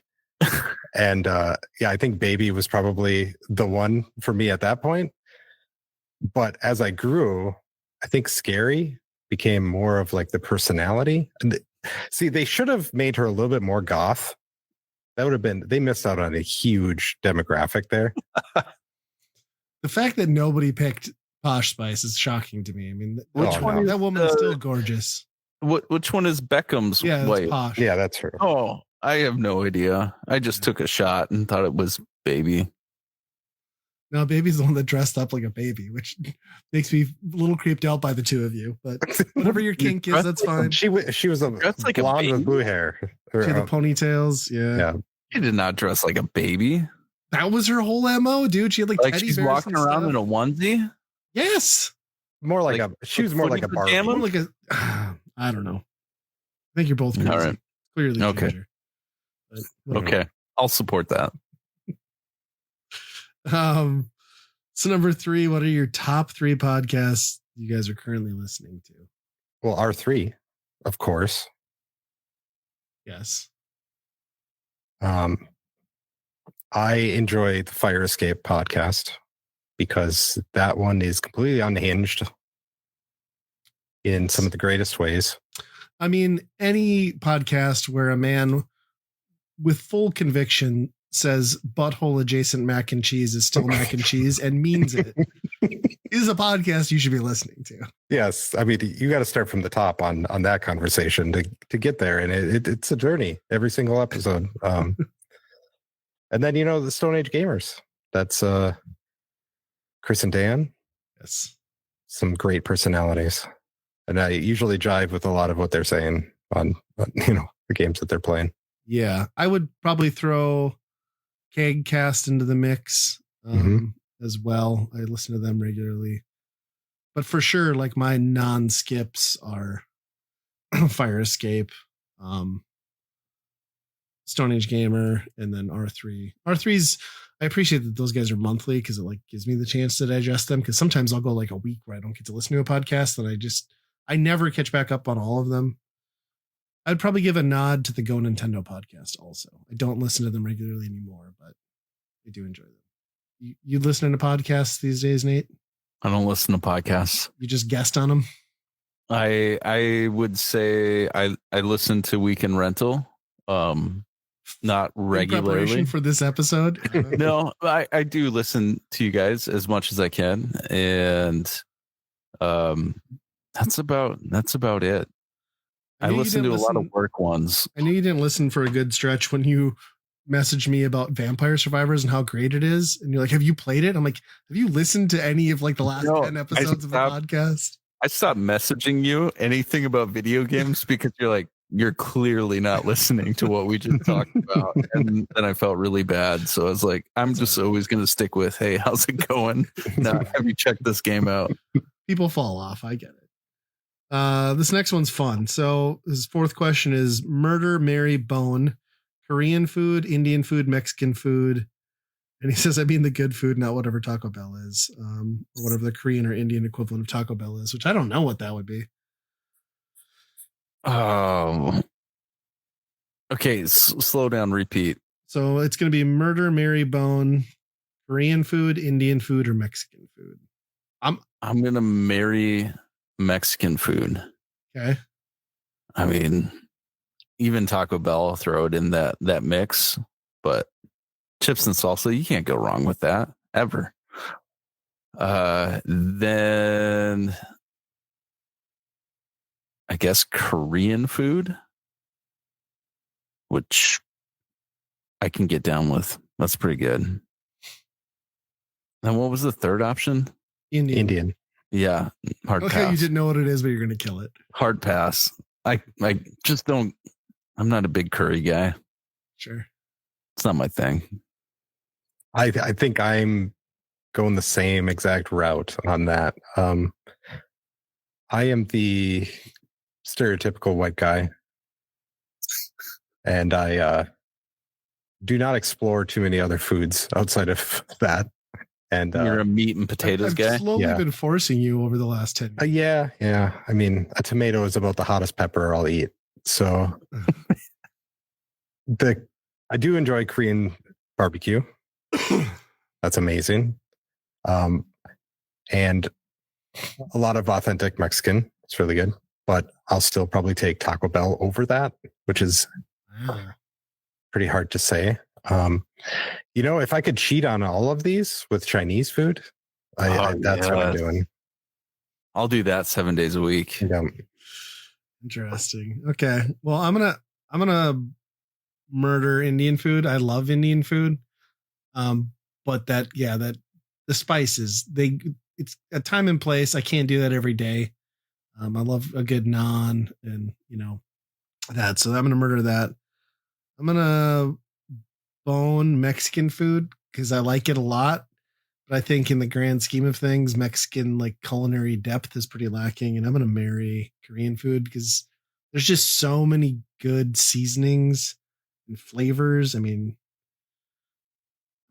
Korean food has some curries too, to some level. I mean, and then there's the bulgogi beef, kimchi. You can just hand me a cup of that, and I'll just eat that plain. I love it. We eat Korean food often, and I cook quite a bit of it at home now too. So going that way. Fifth question: is there a segment you guys tried that didn't work? That didn't work. Oh, that you wish did. I'm sorry. I'm struggling at reading because I'm stupid. So is there a segment that you guys tried that didn't work that you wish did, or one that did work that you wish didn't? That's a good question. Yeah, I don't know. I think the structure has stayed pretty much the same. For me, it was, I wish David Crane's movie time would work better for me, but we were throwing, buy rent burns in there, doing 3 games, trying to catch a movie and pay attention to it. Mm-hmm. And then for me, it's like, I have nothing interesting to say about a movie. I'm just, there are so many great movie reviewers out there. And I'm just like, yeah, it was pretty good. Liked it. My favorite scene was this. So I think that was a hard one for me to catch on. I wish it would have stuck for me personally, where I could actually get into it and speak about it well, but just never happened. Well, if you want to hear 2 people do that well now, you can just subscribe to the Geekade Patreon and get your Patreon exclusive David Crane's Amazing Movie Time every month. Oh, exactly. Yeah. The thing about that, though, is I think even our podcast about movies only works as if you've also seen the movie. Yes. Like, we're terrible at it. We're terrible at like introducing and trying to guide somebody through a movie. Mm-hmm. But if you have seen it, I think you will be right there with us, along with our comments on a movie. And hopefully the insane things we comment or at least intrigue you enough to go watch the films that we're not explaining worth a damn. Because that's the best part about David Crane's Amazing Movie Time is like, we are so inadequate at guiding you through the movie that we won't spoil any of it for you. So it's the perfect movie review podcast, really. Yep. And by the end of it, we'll convince you that you watched a different movie than we did. So yeah. My first experience with that was when I listened to you guys before joining the podcast. I caught a David Crane's movie review, and it was of a tire. I can't remember the name of it. No, we don't need to bring Tire back up. Was it called Tire? Yes, Rubber. it was Rubber. Yeah, so and that awful. was the one that like. Oh, I was listening to this like I don't understand what you guys are even talking about. Nobody because I did not watch the movie, and I was like, they're just for an hour talking about a tire. Andy still I have to join this. I love that movie, but I don't think there's people that you could watch that movie and still not necessarily know what's going on in that movie. So right. Yeah. I would say the one segment that I wish had worked out that didn't was the one that we were going to do exclusively for Geekade's YouTube. And it was that, like, I don't even know what we were going to call it, but we'd buy a game for the other person, and then you had to play it all the way through. And then if you didn't, we were basically going to like torture, like Jackass style torture. Like we were going to like if you didn't see it through, you were going to have to play that was on me. World 1-1 with a shock collar on, and people could just randomly zap you. And it was this horrible timing of like, we were just like barely keeping the podcast together. The pandemic was coming around. We were just coming out of it, and like everyone's schedules sucked. And it just turned into like this big, stupid, like needless argument, which I have full stake in. And it just like, it sucked. It ended poorly. And we realized that like, even if we wanted to do this, it just wasn't going to work. Like we're too busy and too spread out. And I regret that we even tried it, to be honest. And it's funny because out of all of us, Andy was the only one that played. I beat my game, you assholes. And I played like 30 minutes of Glover and was like, fuck it, zap me. I don't care. I didn't even start mine. I had Tangled on the 3D or on the DS or some shit. What Nate had like Mickey's Magical Mirror, I think, for the game. Yeah. That's the one I bought. Yeah, great idea. There was no way with our times. Yeah. That's probably a big challenge for a lot of things is when we're in 3 different locations. Yes. I mean, Ryan and I were in the same city, but yeah, it's a challenge when you're kind of spread out, and it's just, how do you execute it well? Yeah. And how do you have a space? I mean, and the harder part is, especially when you throw in video into the mix, is like, how do you have a space to shoot that's like, you're not wasting tons of time setting up? And it just, it would have been cool. We recorded 1/3 of that project, and we just never got the back half. I don't know. Whatever. That one bummed me out a little bit for multiple reasons. And the one I was going to say was we did the fail bag where we would answer questions from old Nintendo Power. I love it. Yeah. And that was fun, but it turned into, I mean, it's a lot of work to go through. Yes. All these scans to find things. And then I think we got most of the good ones. And then it started, there's not much left after. I still love that. Like by the third episode, by the third episode, we'd instructed a child to put arsenic like in his parents' hot dish and murder them. So I was like, this segment has gone way off the rails. No, it was rat poison. That's what it was. Rat poison in the crock pot. God, and then it came down to like just quick answers. You'd read this like fail bag forever, and at the end we're like, that's stupid. Move on. And then it's like all that work for just the stupid. We should bring that back for like once a year where we just spend like a little bit of time like curating like a handful of like gems, because there was some good stuff. Oh, that was fun. I totally forgot about the fail bag. Which is also such a great solution. Like we talked about, like how you're podcasting into a void.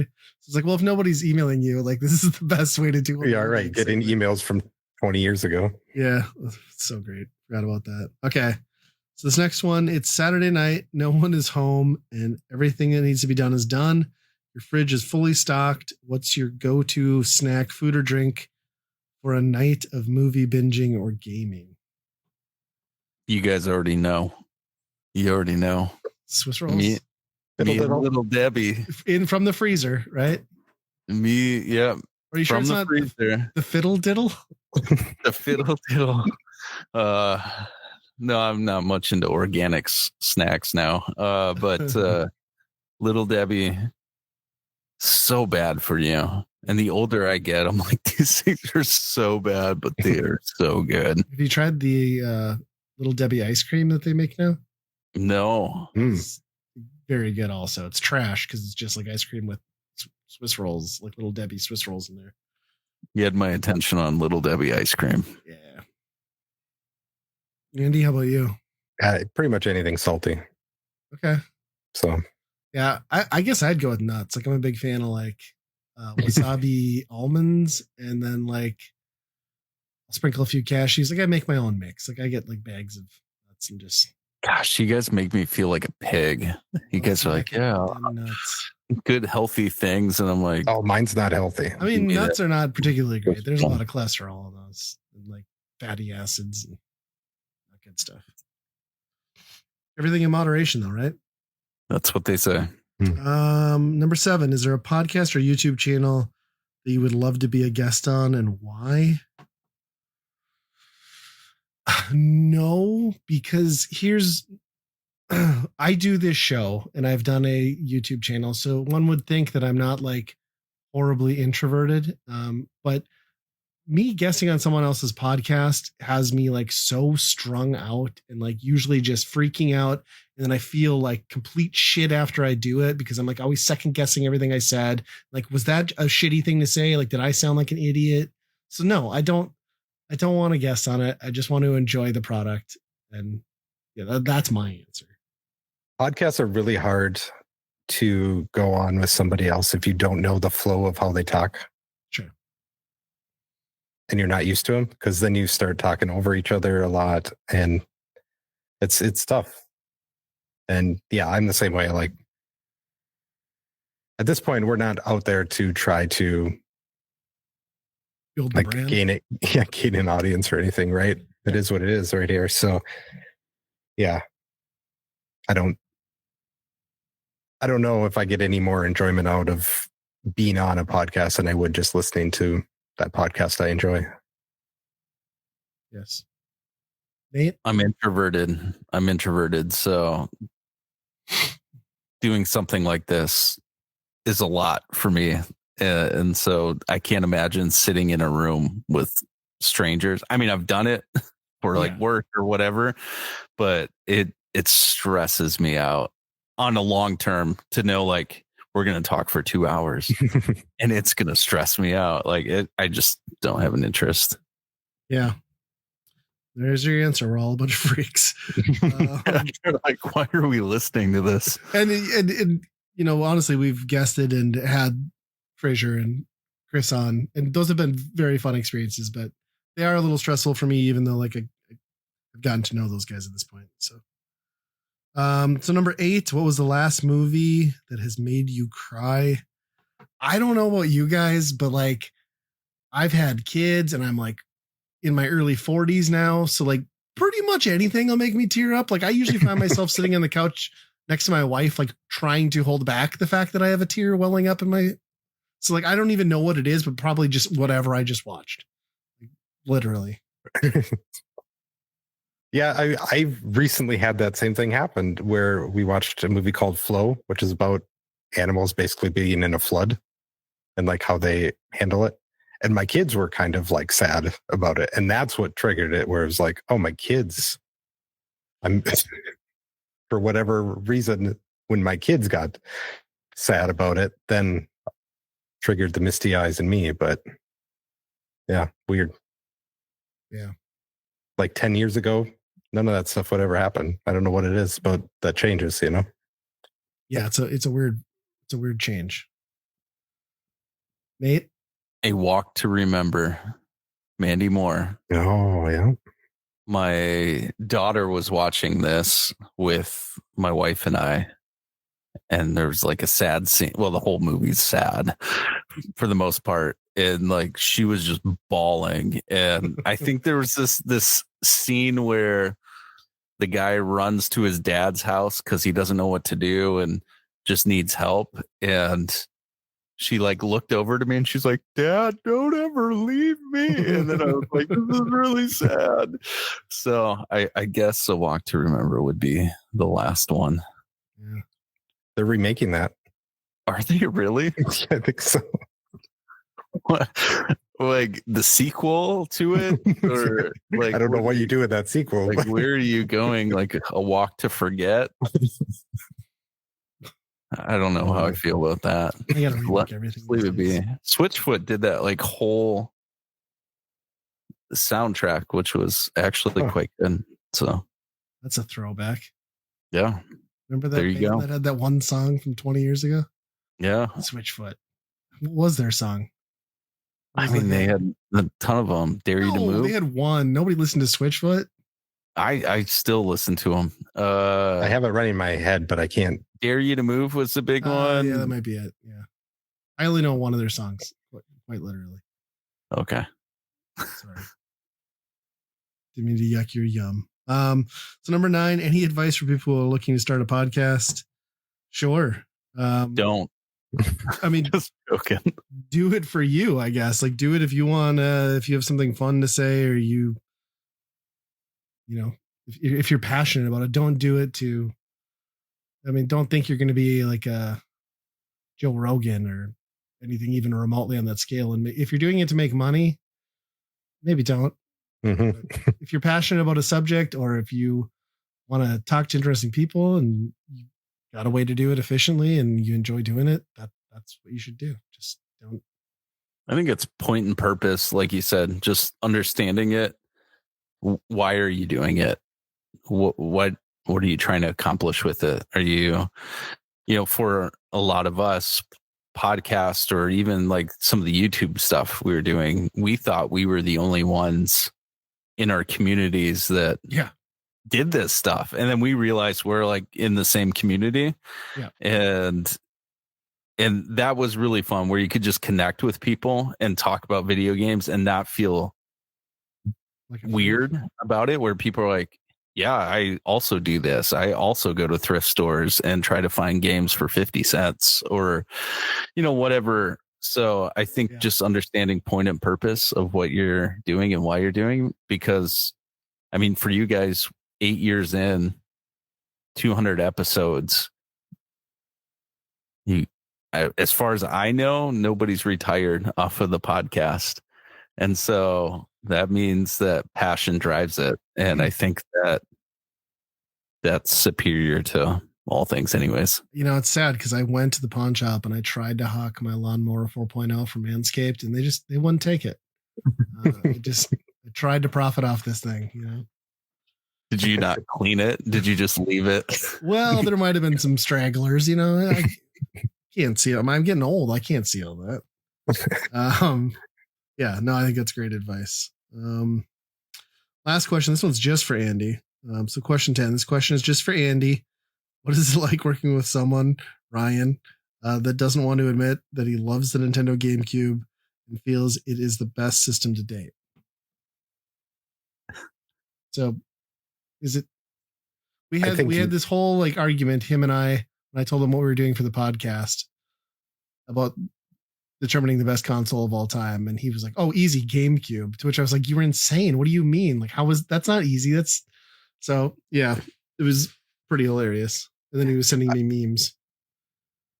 I think it comes down to like you're a big Atari Jaguar fan. Yeah. And that console has a lot of curves to it. Whereas the GameCube is a lot of sharp edges, and I think it kind of intimidates you a little bit. Uh-huh. Yeah, that's a good point. It's either that or, it's kind of like the people that denounce gay people the most are sometimes the most closeted gays, right? So are you calling me gay? I'm confused now. No, I think you're a closeted GameCube fan. You just don't want to admit that you love this purple thing with buttons that well, that's good for children. As a podcast that has shared many a bed on road trips, game hunting, and at conventions, if you were worried that I was a closet homosexual, you took some chances, my friend. So, not that there's anything wrong with that. Or loving the GameCube, I guess. But I don't know. It's the GameCube. Come on. We saw how the bracket worked out. Just doesn't hold a candle. All right. And he says, thanks for all the laughs, guys. You're very welcome. All right, moving on to our next batch of questions. So Fraser came in with 10 and reached out to Cestus. He came back with 25, which is wild. The fact that either one of them took any amount of time to put this together is amazing. So thank you, Fraser. Cestus, thank you.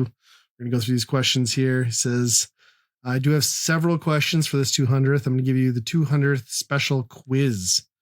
So we'll start going through these. He's got some that are pretty challenging too. I've glanced through them. Number one, what is your best memory about the podcast so far? Oof. I don't know.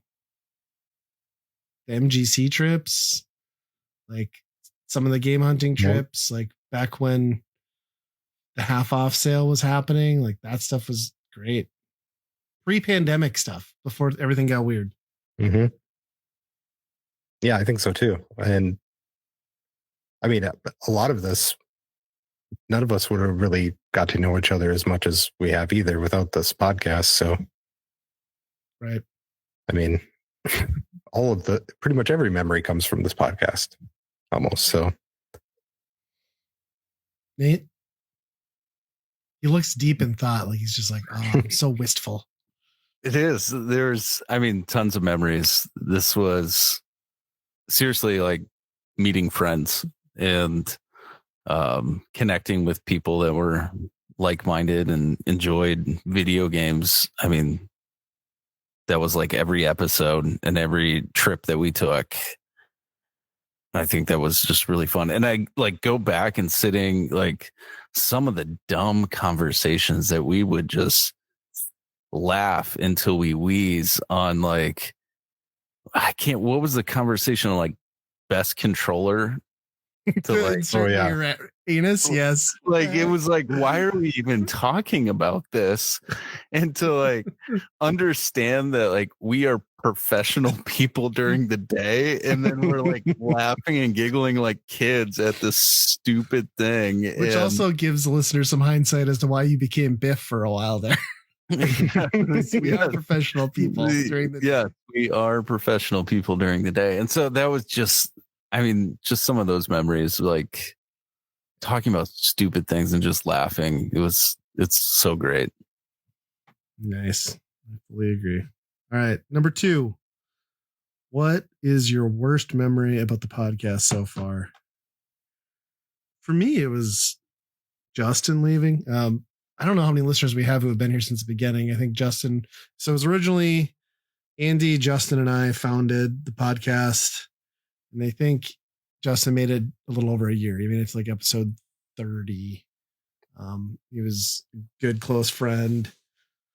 One of my closest friends for well over a decade. And then I understood him not wanting to do the podcast anymore. But then it was kind of one of those things where it's just like, you didn't do the podcast anymore. And the next thing, we're not gaming as much anymore. And then now he's somebody that like I get a text from or shoot a text to like once a year. And like, that's pretty hard for me, but it happens.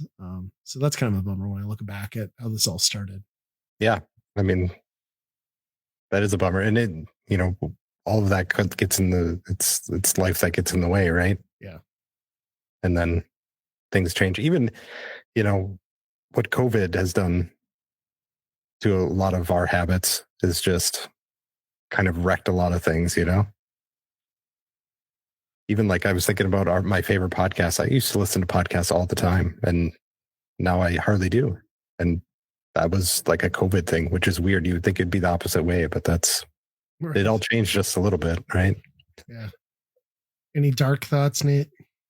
So many.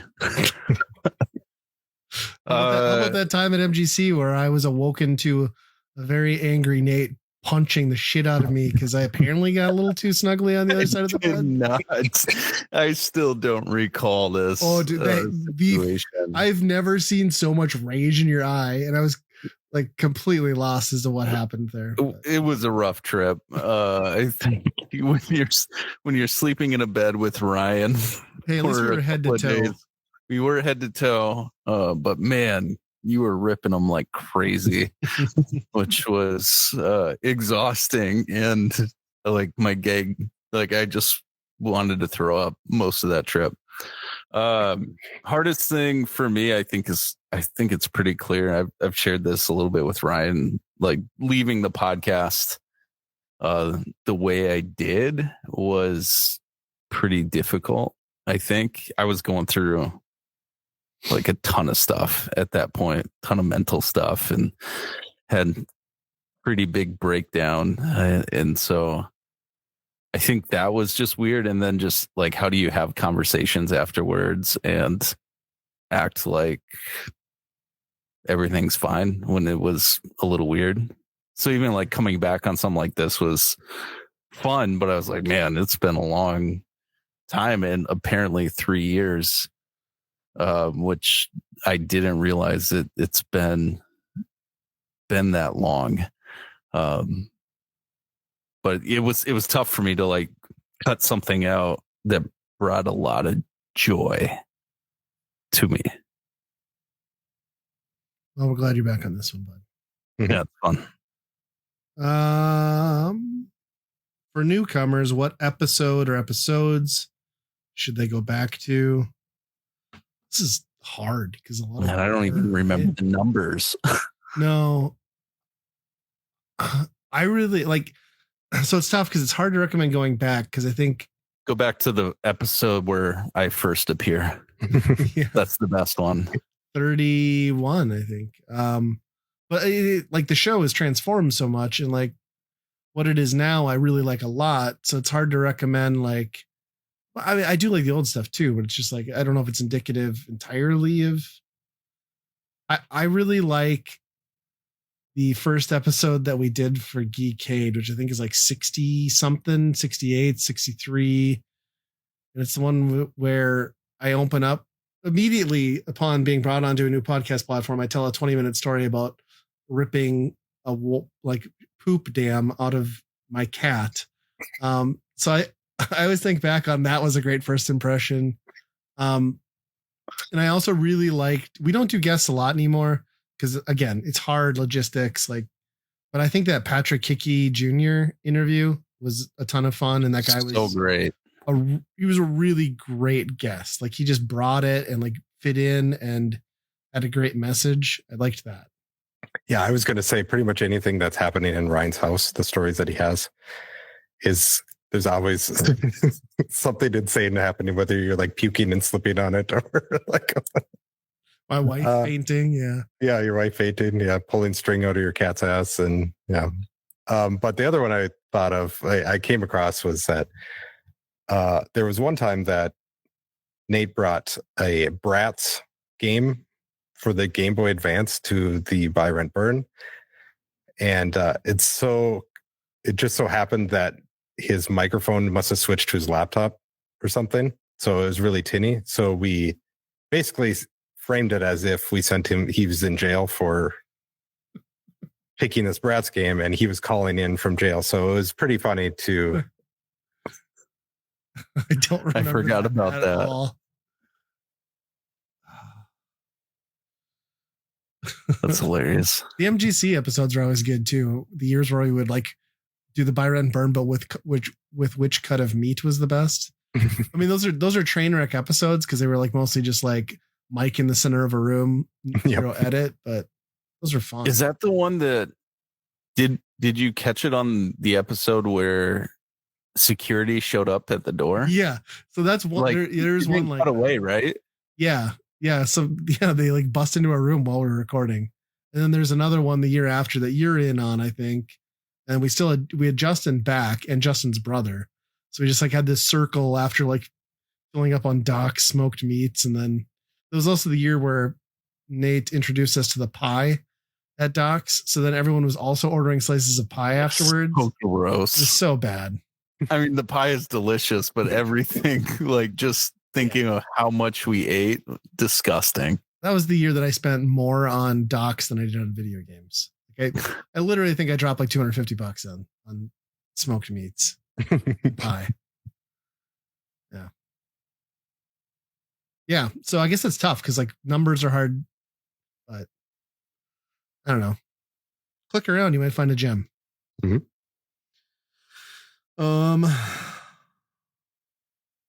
Number 4. Give your best video game related memories or stories. That one's going to take some thinking. Is this related to the podcast or just in life in general? Life in general. Man, the first time I did the like pre-order for Nintendo Switch, stood outside, had some guy spitting coffee at me while he was talking about his excitement in his sweatpants, and this is the best.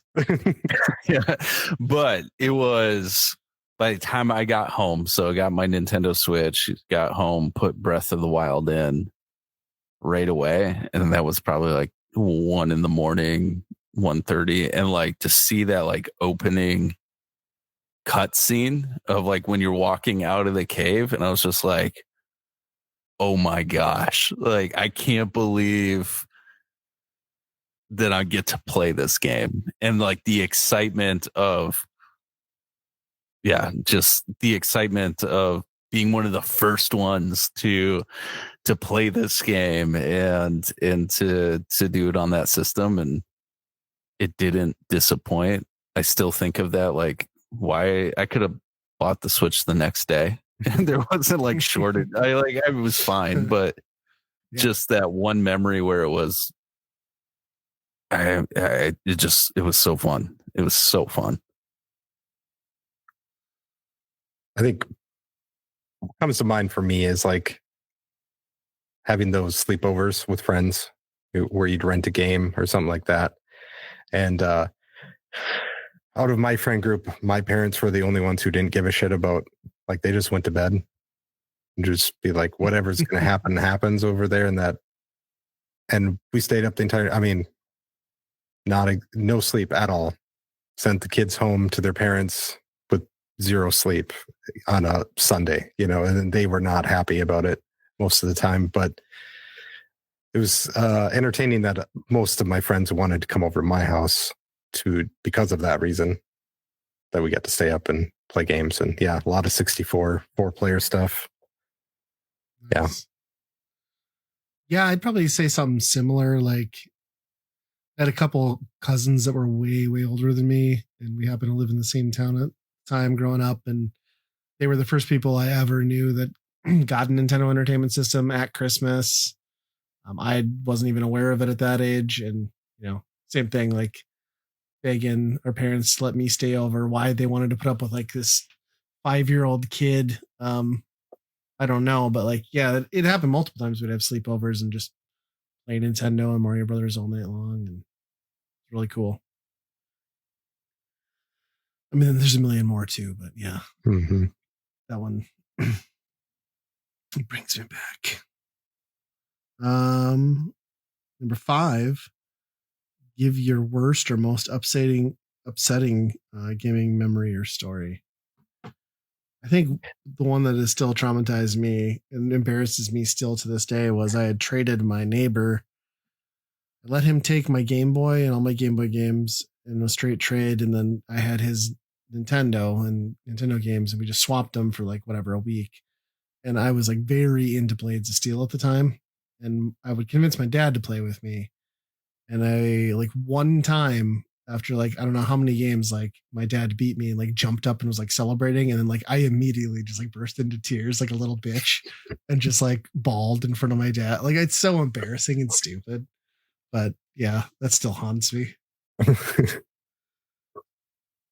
Mine is trusting a third-party PlayStation 2 memory card. Oh no! So leave it at that. That's.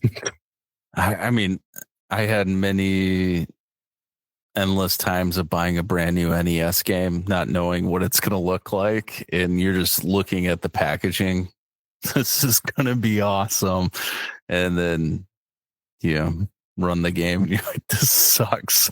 I just spent my hard earned money on something like this. I can't even remember what the games were, but there were plenty that were disappointing. Like any system, should have read my Nintendo powers. Collectively, what was that like shitty game that we all played on the Xbox that I got gypped out of the end on? Generation Zero. Generation Zero. That more recently was so like soul crushing. Like that. There was like it sucked. However many of us all running to the finish line and doing different things we were not working as a team and just wanted to get through the game that night. You were so mad. Because we've been talking about how it's like so hard to find the time, and like we had sunk like 40 to 50 hours into that game. And I get boxed out of like the end scene and then just credits. And then credits. And then I can't revisit it because it's done now. God, man. I hate that game so much. I forgot about that too. That's great. Generation Zero, shout out to you. Hate that game. That and the power washing. Oh, the power. We did that fountain. That's still traumatic too. And then you guys get like that picture of that rare achievement where you get like a 0.04% achievement or something stupid. Yeah, that was great. The Xbox just really dicked me over. Number 6. What is your favorite gaming platform and why? If you've been listening to the podcast this far, it's pretty easy to understand. NES. Nostalgia. Genesis for me, but yeah, same thing. NES. Was that a yes or a NES? That was both. Yes to the NES. I like it. Next question leads into that. It's number 7. What is your favorite game on that platform? That's tough, but I mean, Super Mario 3. Yeah, done. Sonic 2. Yep. Good choice. All right, number 8. What is your least favorite platform and why? The N64 because it's an abomination. The controller is dog crap, and it's the worst. It is the worst entry in every mainline franchise in Nintendo that has appeared on that console. Oh, I love coming back to a podcast, and seems like it never stopped. Just crapping all over the 64. It sounds like you do like the GameCube then. Better than the 64. Nintendo Wii. I didn't like the motion controls, and I'm a lazy gamer and just like to sit in a beanbag and not move. Mine was original Xbox, but we kind of went over that ground. Why? Yeah. All right. Number 9. What console did you not expect to like so much? I mean, I could say the Jaguar, but honestly, the TurboGrafx 16 is probably the one that I encountered and was like almost instantly in love with. And that has continued to today. I'm going to say the PlayStation 3. That so many people dogged on that for forever. And I got one toward the end of its life and revisited a lot of games. And then the games coming out at the end were just amazing. Yeah. I mean, you got Last of Us and the Uncharted stuff. It was it was pretty incredible to see what was going on that system at that point. But PlayStation 4. Just because it was the first time really stepping out to new gen stuff, and kind of blew my mind. I was like, graphics are better than NES. This is weird. Things have evolved. Next question, number 10. What is your favorite game ever? God, that's hard. Ask me a different day and I'll give you a different answer every time. Yeah, I have a hard time pinning that down. I mean, one of the Mario games for sure, probably 3, or I could make an argument also for Tony Hawk Pro Skater 2. Breath of the Wild. Yeah. Yeah, those are pretty tough to argue against. I have my own where I say Journey. I really love that game for a multitude of reasons, but it's not going to wow most people. And I could argue Brothers: A Tale of Two Sons. Well, that's a very specific to me type thing. So yeah. I don't know that I could fully pin it down. But directionally, those are picks. Number 11. What game would you set on fire? Its game developers included.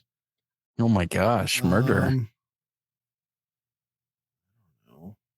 Generation Zero. Maybe. Sonic 4. That game is awful. By Tony Hawk Pro Skater 5. I think that is all those people deserve to not make games ever again. I don't know. I don't have an answer. Okay. Take the easy way out. Number 12. This one's tough too. What is your favorite gaming studio and game from that studio? I had a hard time with this one. I thought about it a lot, and I don't think I have a current one that I could pick. I mean, I thought about HAL, but I think my pick would probably be a defunct one, and that was Neversoft, and it would be PlayStation or Tony Hawk's Pro Skater 2. Because I just look back at that studio and what they did, and the tear they went on, and how they created that whole genre, really committed themselves to making a silly game about skateboarding as great as it was. I mean, there were a lot of competitors, and then they moved on to take over the reins of later entries in Guitar Hero, and then they got forced to work on Call of Duty before they were kind of disbanded. But if you look at everything they touched, they touched 3 of the most impactful franchises of the last 15 to 20 years. So it's impressive. And that logo with the eyeball and the spike, that will forever live rent free in my head. And the videos of you actually got to see all the developers trying to skateboard. Yes. Those were so fun too. Yeah. Yeah. Yeah, that's a good answer. I'm going to be boring and say Naughty Dog. Yeah, that's a good one. I can't think of a game that they put out that I didn't really like. So yeah, and they went on a tear too, PlayStation 2 era especially. HAL is my choice. Yeah. Yeah, love it. Oh, and they made one of my favorite NES games, Kabuki Quantum Fighter. Love that game. Oh yeah, that's a deep cut.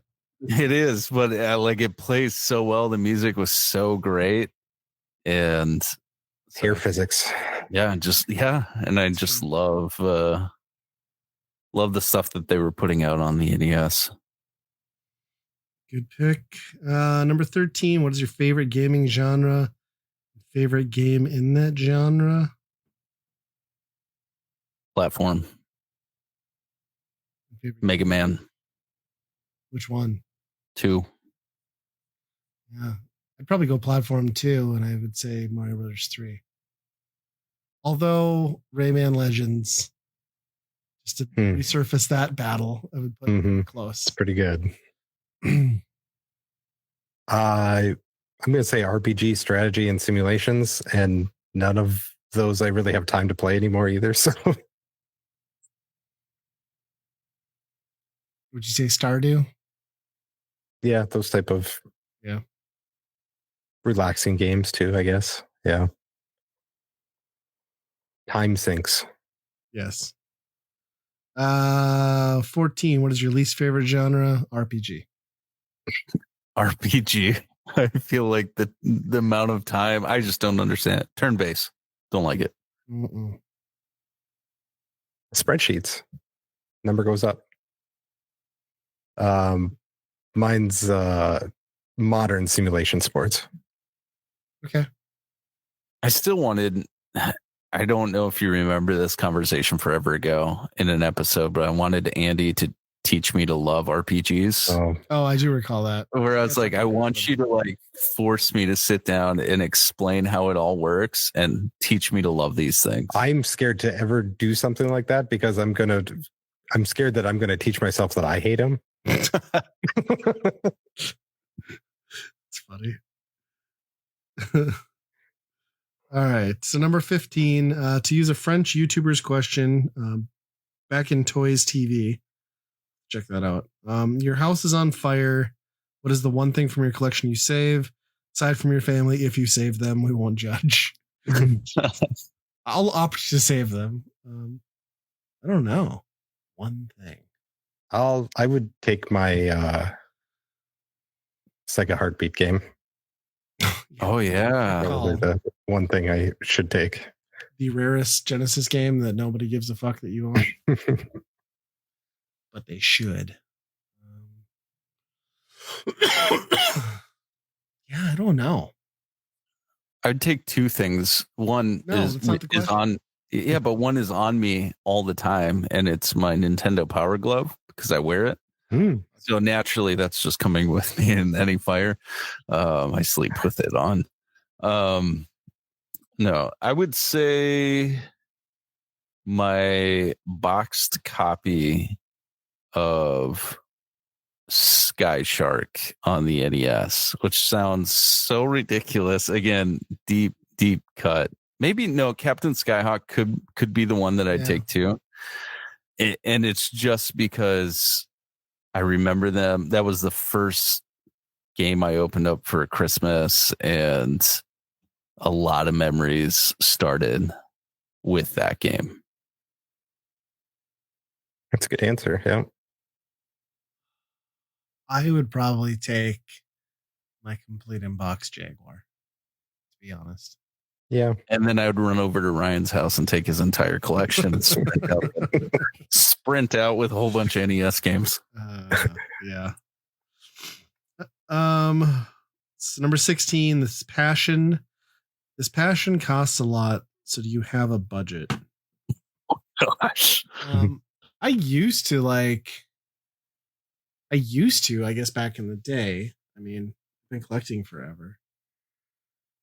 I think, different career levels and paths in life and ages of kids have adjusted that over the years. I think my thing, more so than having a budget, was always like, it has to be a good deal, right? Like, it has to be far enough under market value that I know that I can always make money on it. Would be more of like my guiding principle than a hard limit on cash, maybe. Yeah. If anything, that's what I was going after. Was not this. Half the time, it wasn't even the game. It was the hunt that I found something right cool for a good deal. Yeah. I mean, Nate will remember that, like, when we first met and we were talking about collecting and he was talking about buying games. It's like, no, I never spend more than $5 on an NES game. And for a while it was like $3. It's like, I won't spend more than $3 on an NES game. And I did that for years. Like, and then the market changed and we couldn't buy anything for $3. Yeah. Yeah. Also, I had the pressure of I need to make a pickup video, so I have to buy something. Yeah. I don't know. Any budget from you, Nate, or? Always paid attention to budget and dollars and never wanted to break my family for a stupid hobby that I was like, that nobody in my family cared about except for me. Yeah. So yeah. Wanted a good deal, wanted to feel good about it. There were deals that I did not feel good about afterwards. One in particular was at DL. Ryan, you were with me on that. I knew you were going to bring that up. It's somewhere in an episode. You'll have to go hunt for it, but it was the grossest. We still made money on that big time though, like with the especially post-COVID pricing. Yeah, I know, but it's still gross on how we bought it all. We should probably give a little more context so people are like, oh, they did something for video games. We did not. You regret murdering that guy for his video games. We just spent a lot of money, and the guy was more money than we wanted to. I don't know. The boxed NES I got from him cleaned up really well.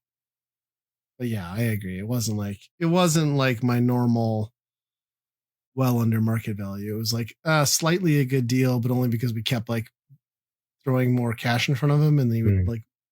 And we drove so far for that, and I was expecting something bigger, better. 40 minutes, man. Come on. I know.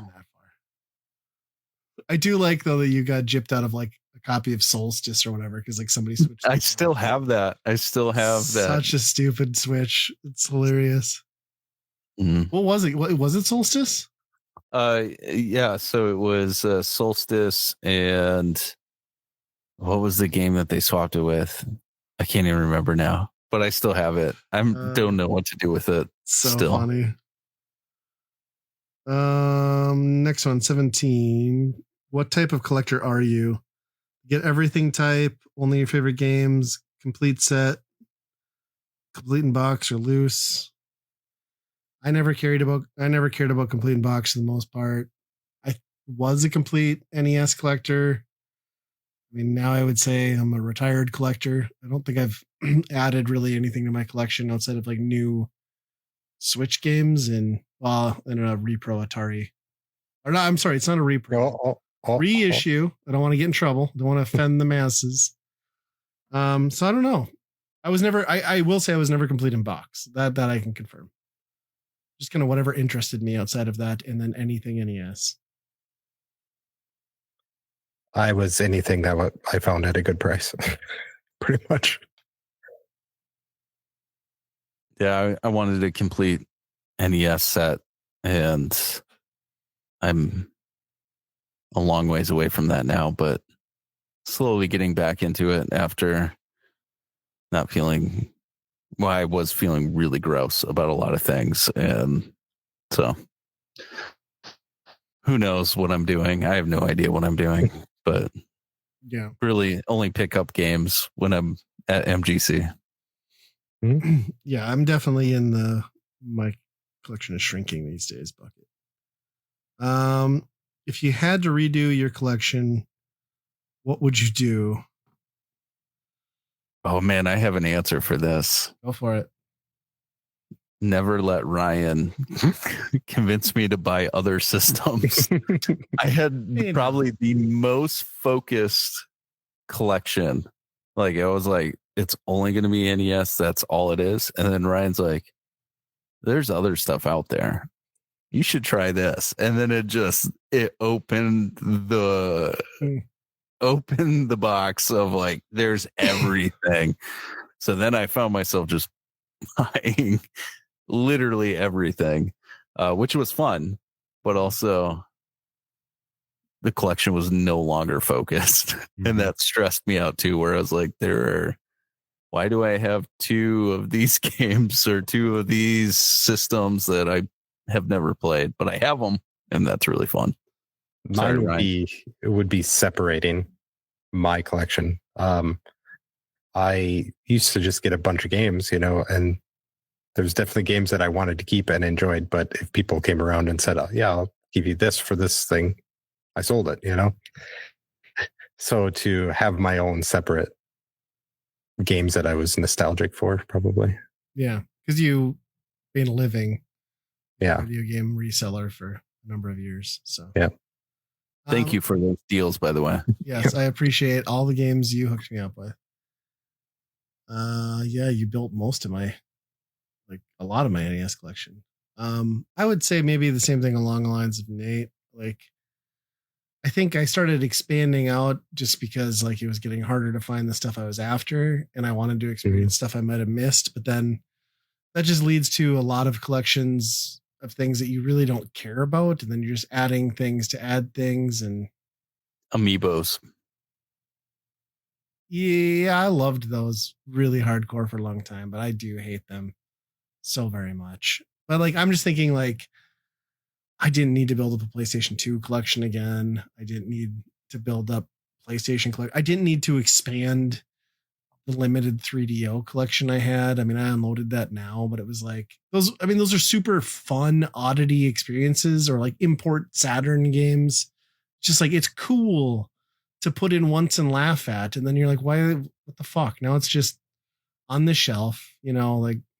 And then as we all got busy, like, because for a while, like, it made sense to have all those consoles available, and we would get together, and like you had time to have friends come over and shoot the shit. And then it's just like, I'm never going to get to this. So I ended up with just like, a bloat. I wish I would have kept it a lot tighter, or maybe not even have started at all. I don't know. I don't know what the answer is. Like, I don't know. Definitely more curated. It's intimidating to get rid of the stuff that you are no longer looking to keep, Yeah. So I think that's where we're all coming from on the other side. It's like, oh, because it has a story, right? And like nostalgia, right. Like even if I don't want it anymore. Yeah.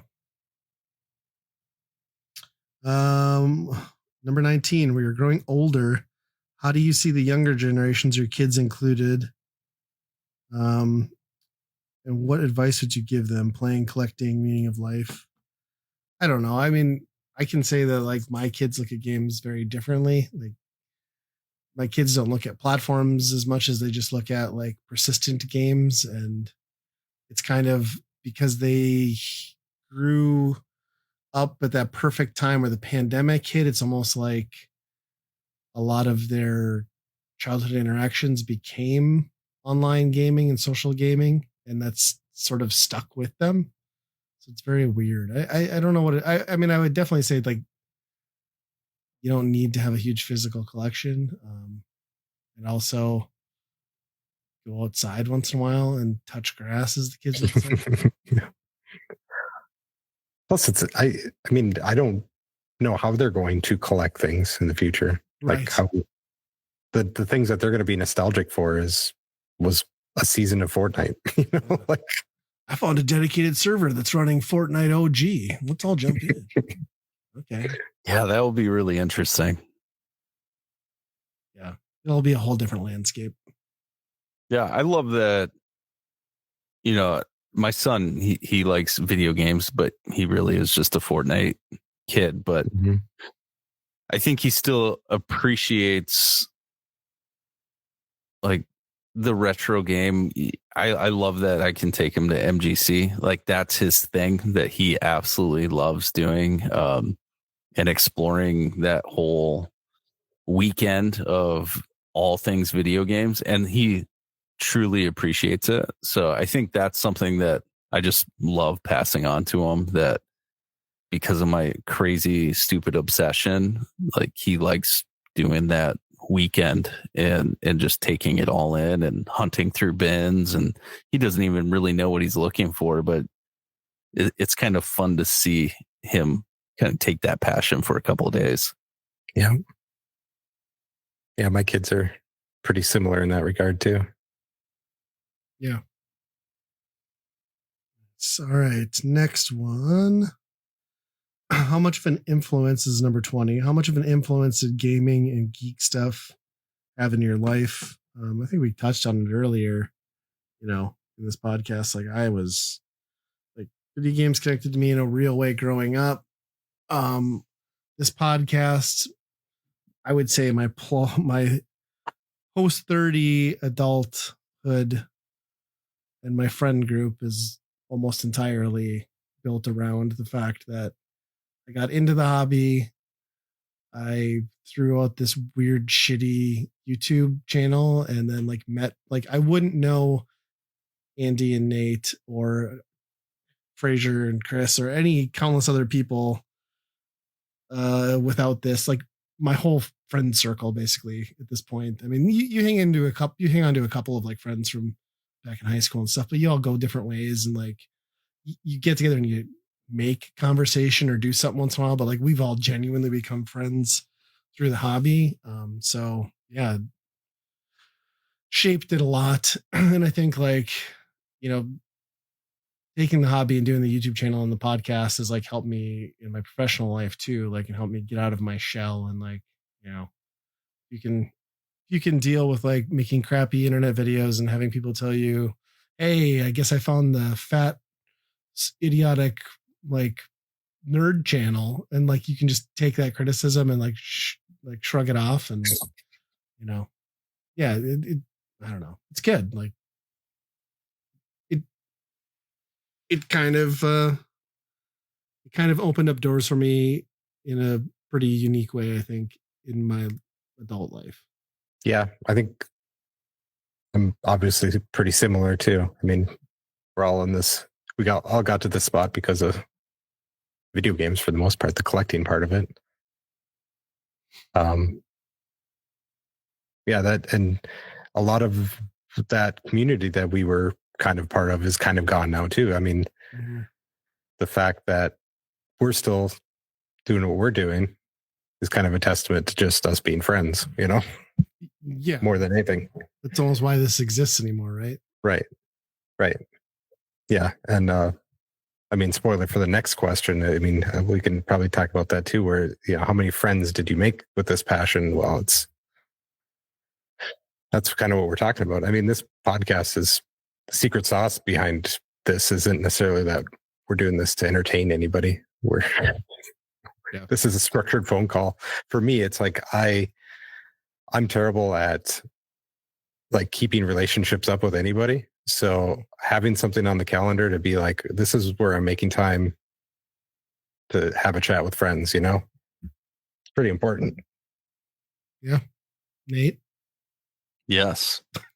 He was going to say something or he was going to fart and I couldn't tell which. It was a combo. Yeah, I mean, I think it's just built friendships and, all of those things we've talked about, that it was kind of a key piece to finding people kind of like me, because I felt like I was an oddity. So when it's like, hey, there are two other people that are within driving distance that are also oddities, we must combine and hang out and talk, and there's ebbs and flows to some of that and seasons, and yeah, super grateful for it. Yeah, I think like you touched on with the last question too, like and just our family dynamics and like getting to like bond with our kids through this stuff has been it's like almost like getting to relive your childhood and watch them. It's so exciting to just watch them do it. As weird as like we said, this new generation is with the Fortnite and stuff, but it's cool. I feel like we connect, you know what I mean? Like we can connect with our kids on a level that our parents could never understand, because it was just like, what is this thing in my house? Why are you playing it? Like we don't, nobody gets it, but I don't know. It's cool to be of our generation and get to understand it, understand why our kids appreciate it. Yeah, 21. How many friends did you make with this passion? Loads. I consider, Fraser and Cestus writing in too. You guys, we consider you friends. I countless others, people we've had on the podcast, Anton, Josh, I mean, CJ from Replay Games. I mean, all the YouTube people that I consider friends, I could go on and on and on. Brandon down in South Dakota. Yeah, just tons of people that I've gotten to meet in real life and have genuine conversations with. And it's awesome. Even the people we buy video games from. That's true. Yeah. Yeah. You don't think about that. You do genuinely become friends with them after a while. Yeah. Number 22. Did this passion open your horizon to other things, movies, comics, etc.? Maybe some like more board gaming and tabletop-y stuff that I wouldn't have otherwise been privy to. So I would say to some extent that. I'm going to lump YouTube into that because I was never really paying attention to anything on there until I got into game collecting and stuff like that. That's, got into the YouTube, and then haven't stopped really. It's still kind of my go-to a lot of times, Yeah, that's true. Agreed. For sure.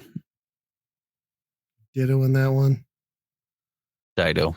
Number 23. What other passion do you guys have? Passion or passions, I guess. What week is it? Yeah. I'm a musician, so I have other outlets. I do a lot of video editing, probably not as much anymore. I do a little bit, but really enjoyed that whole world and learning it. And but again, now it's time. How do you find time to listen to podcasts? Yeah. Andy, you got anything? It really is like every week with me, I'll have something new that I'm really hyper interested in. I don't know if that's ADHD talking or what, but it's You're probably not far off. Yeah. I think we're all a little on the spectrum somewhere. Yeah. Spectrum. Thanks, man. Yeah. That's true though. I do bounce around too. I'm guilty of that too, where I get hyper focused on something for a while. I mean, lifelong passions outside of like this. I mean, I still consider myself a skateboarder and a snowboarder. I haven't snowboarded in 4 years.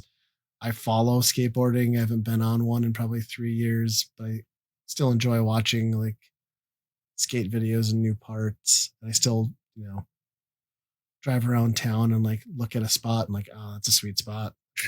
Skating that, but like have no capability. But I'm gonna hit that rail. Yeah. More realistically for me, outside of video games, that's just nature and stuff. I love getting out there and fishing and hiking and camping and just unplugging. Like basically the polar opposite of the hobby is my go-to when I can get it done. But again, like these guys have said, time.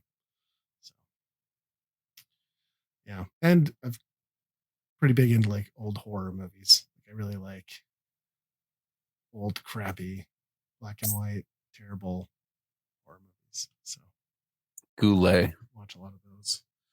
Goulet's phone. Let's see. So what are the best things about these new passions? I don't know if I have new ones too much. Again, the nature stuff for me, just unplugging. It's kind of where I'm at. I'm to the point where like you can't teach an old dog new tricks. I'm settled into the things I like at this point. Yeah, I've definitely gotten into board gaming a lot more in the last 2 years, and I think the best thing about that is just a little bit more interactivity with the people you're playing with. If you're with your family, compared to even like a video game, it's a little bit more interactive than. Yeah.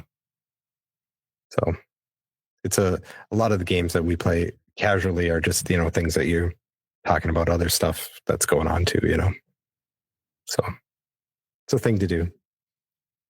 I'm going to answer Nate's for him. And that's like all his new hobbies, he somehow turns into monetization. And, like, why have a fish collection when you can't turn it into a fish farm and profit from it? So, like, your new passions print money somehow, which is. Yeah, it's not my favorite thing to do. It's something it's a really bad habit that I have, but you'll be happy to know I haven't started any new businesses. No new side ventures this year. Yeah, I think it's interesting. Yeah, it's not great. I always got something.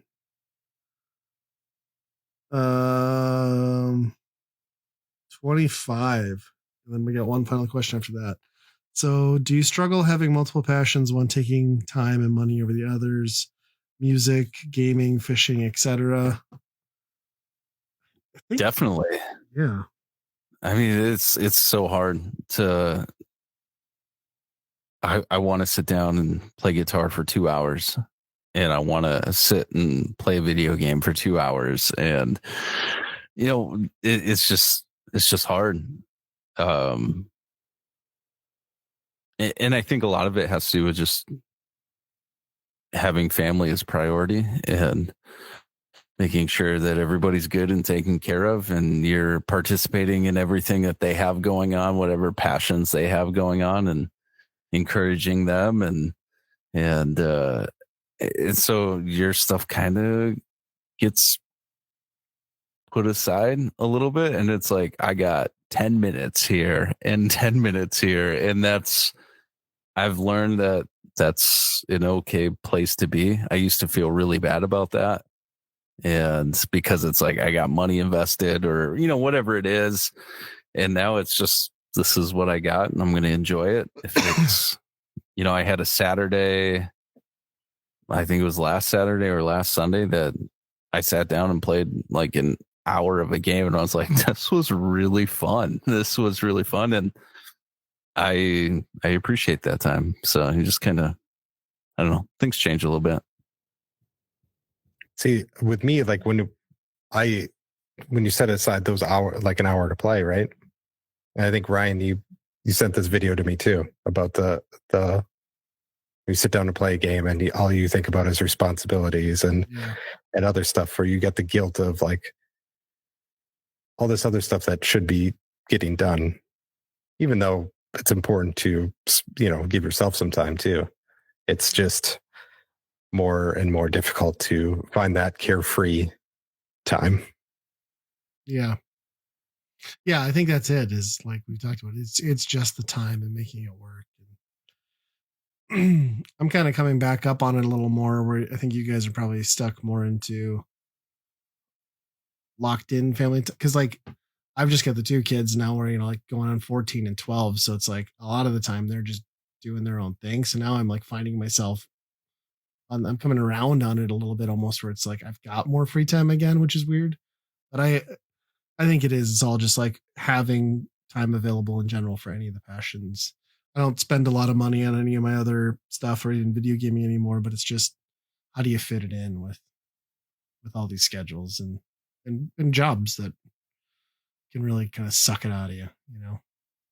There are days where you just want to come home and like do jack and shit, because you've just exhausted coming home from the office, and you usually don't get that luxury. And then you're like, I'm such an old man. Like, I bet I go to bed at like 9, like 3 nights a week.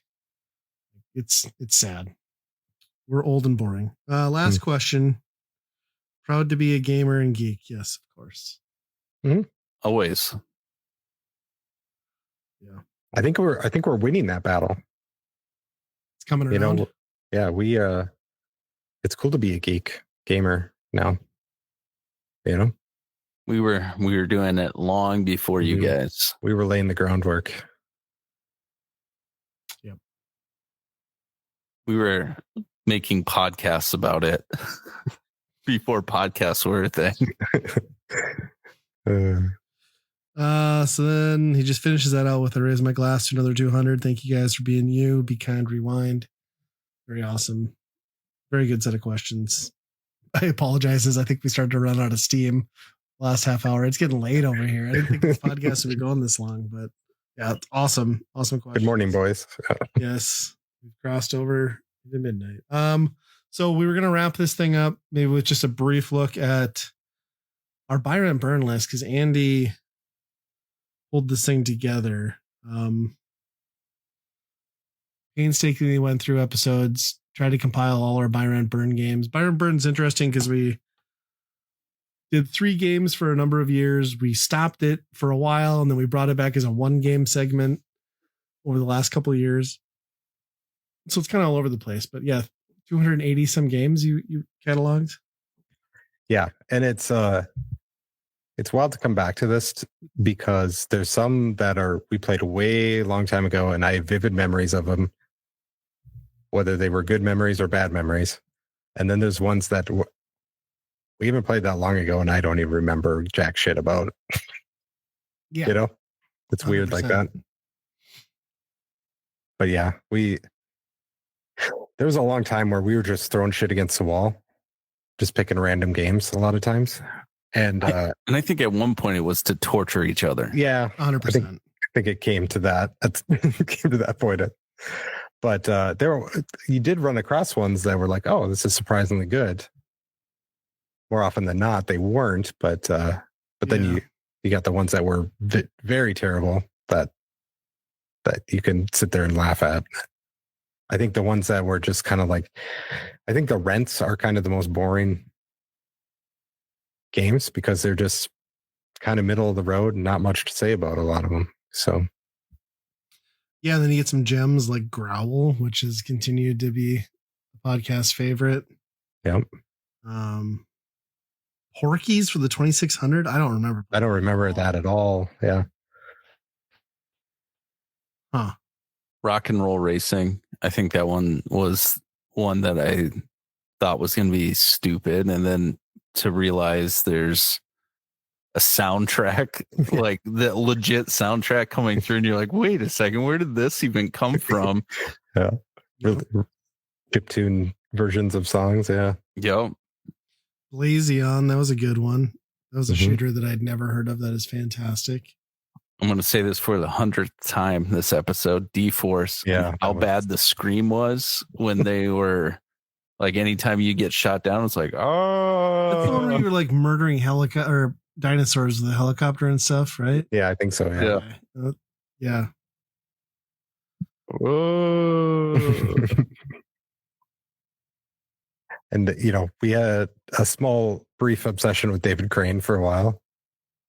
Still lingers on all on his works. Yep. He is going to be an MGC. We should try and get a photo. Oh, yeah. But I don't want to tell him that we're basically like making him a meme with our podcast. So. Slippery slope. I'm trying to remember. There was a Super Nintendo game that we did, and we all kind of liked. It was something pigs. Yeah, Power Pigs. Was it Power Pigs? I still get mad at this because it sucked, and you guys are like, "It's a great game." I think it was excellent. I still think you're both insane. Well, I'll take it. A lot of people do agree with you, though, so I'll give you that.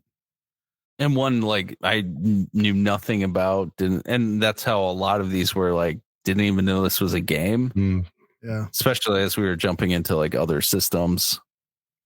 Time Slip, I do remember like being really annoyed with that one because I think that's like a really good Contra knockoff on the Super Nintendo. And I remember Andy Justin just hated it. Like they thought it was just the worst. Like, what are you talking about? I had so much fun with that game. I can't believe. Apparently, we played the Pokemon trading card game. I have no recollection of that. I do remember that at all. Oh. We did. I remember 1, 2, and 3. I remember fighting for Deep Blue, that it was a great game. That shitty TurboGrafx shooter. On TurboGrafx. I was like, guys, no, seriously, this is so good. And everyone was crapping on it. And I didn't understand why. I went back and played it later and I understand why. It wasn't great. I don't know if I was just super excited to play the TurboGrafx. I don't know. Yeah, it's like the concept of the pitch meeting for that game was like, hey, you guys like shooters? Uh-huh. Well, how would you like it if they didn't have any discernible enemy pattern? And it's just like, okay, that sounds great. Like, yeah. And really slow. Yeah. And yeah. Oh, man.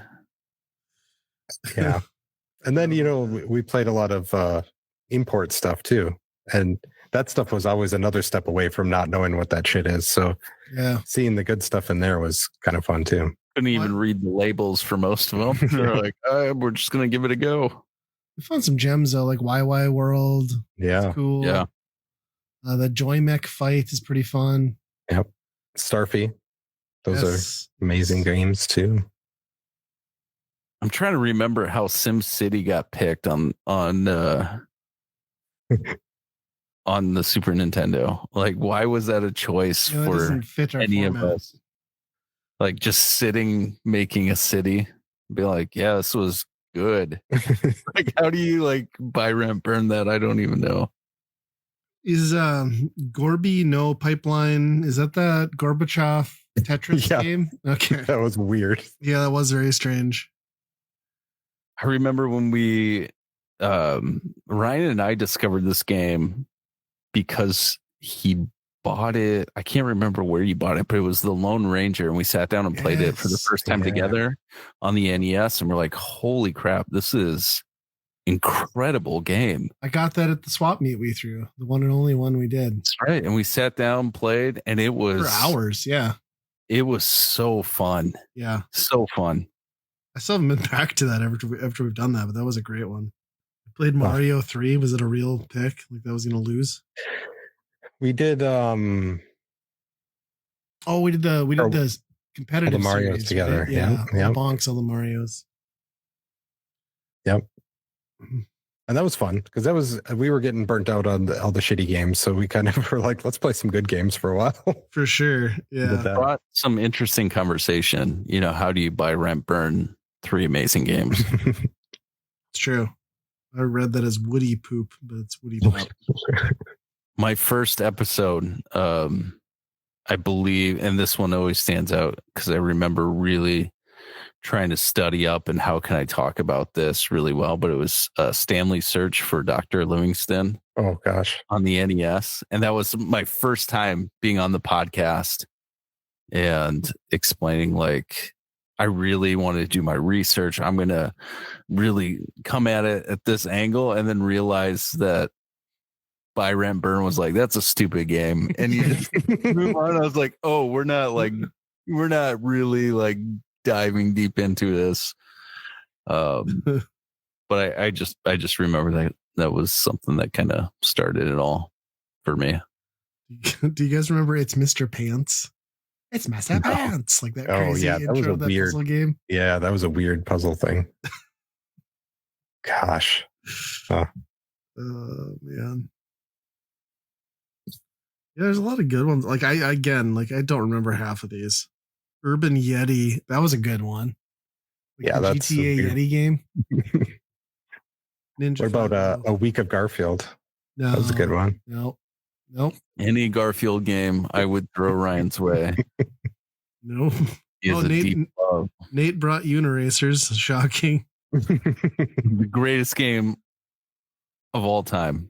Man, you see how I sprinkle like Uniracers and D-Force throughout this whole episode? Yes. So people are going to walk away like, gosh, I got to play those games. Listen to the voices. Have mercy on their soul. We spread it out quite a bit though between platforms overall. Yeah. Well, we even started putting some PC stuff in there. Mm-hmm. That Signy game, that was a trip. Yeah. That's a good game. Hello Kitty Fighter? I don't remember that at all. That was like the 16-bit Smash Brothers where you had to like throw them off the I don't know if they were Hello Kitty, but they were some version of those chibi style things. Okay. Yeah, I do recall that a little bit. Yeah. There's a lot of good ones. I think Master of Darkness was one of my most impressed ones that was a really good Castlevania game. Well, and like you just didn't hear people talk about that one either, because like a lot of these we like kind of picked up on like hidden gem lists and stuff. Yeah. That one just kind of came out of the blue and we're like, oh, this is fantastic. And Mohawk and Headphone Jack is probably maybe one of the worst games on here because it's almost unplayable to look at. Yeah, I don't think I've ever felt more like... I forgot about that. Game. The spinning. Yeah. Can I go back 1 second? Well, this goes way back to the beginning of the podcast when we were talking about worst memory of the podcast. Guys, we never talked about Red Dead Redemption 2. Oh, gosh. And streaming that for 36 hours. And then just to find out that we were 1 hour from beating it. You know what I mean? Oh, man. And that we apparently we're just streaming all of us sleeping on a couch for a while. Yeah. And then our friends in France are like, wake up. Well, yeah, because I remember like I kind of cheated. I cheated and took like a little cat nap for a while, but you guys like were on the couch, and then like when I did get back up, you're like, yeah, I think we passed out for a while. And I think people pay good subscriptions to watch people sleep. Yeah, dang it! Like, I'm just so amazed that we were able to do that, and also, yeah, I just have forever hated that game because of that.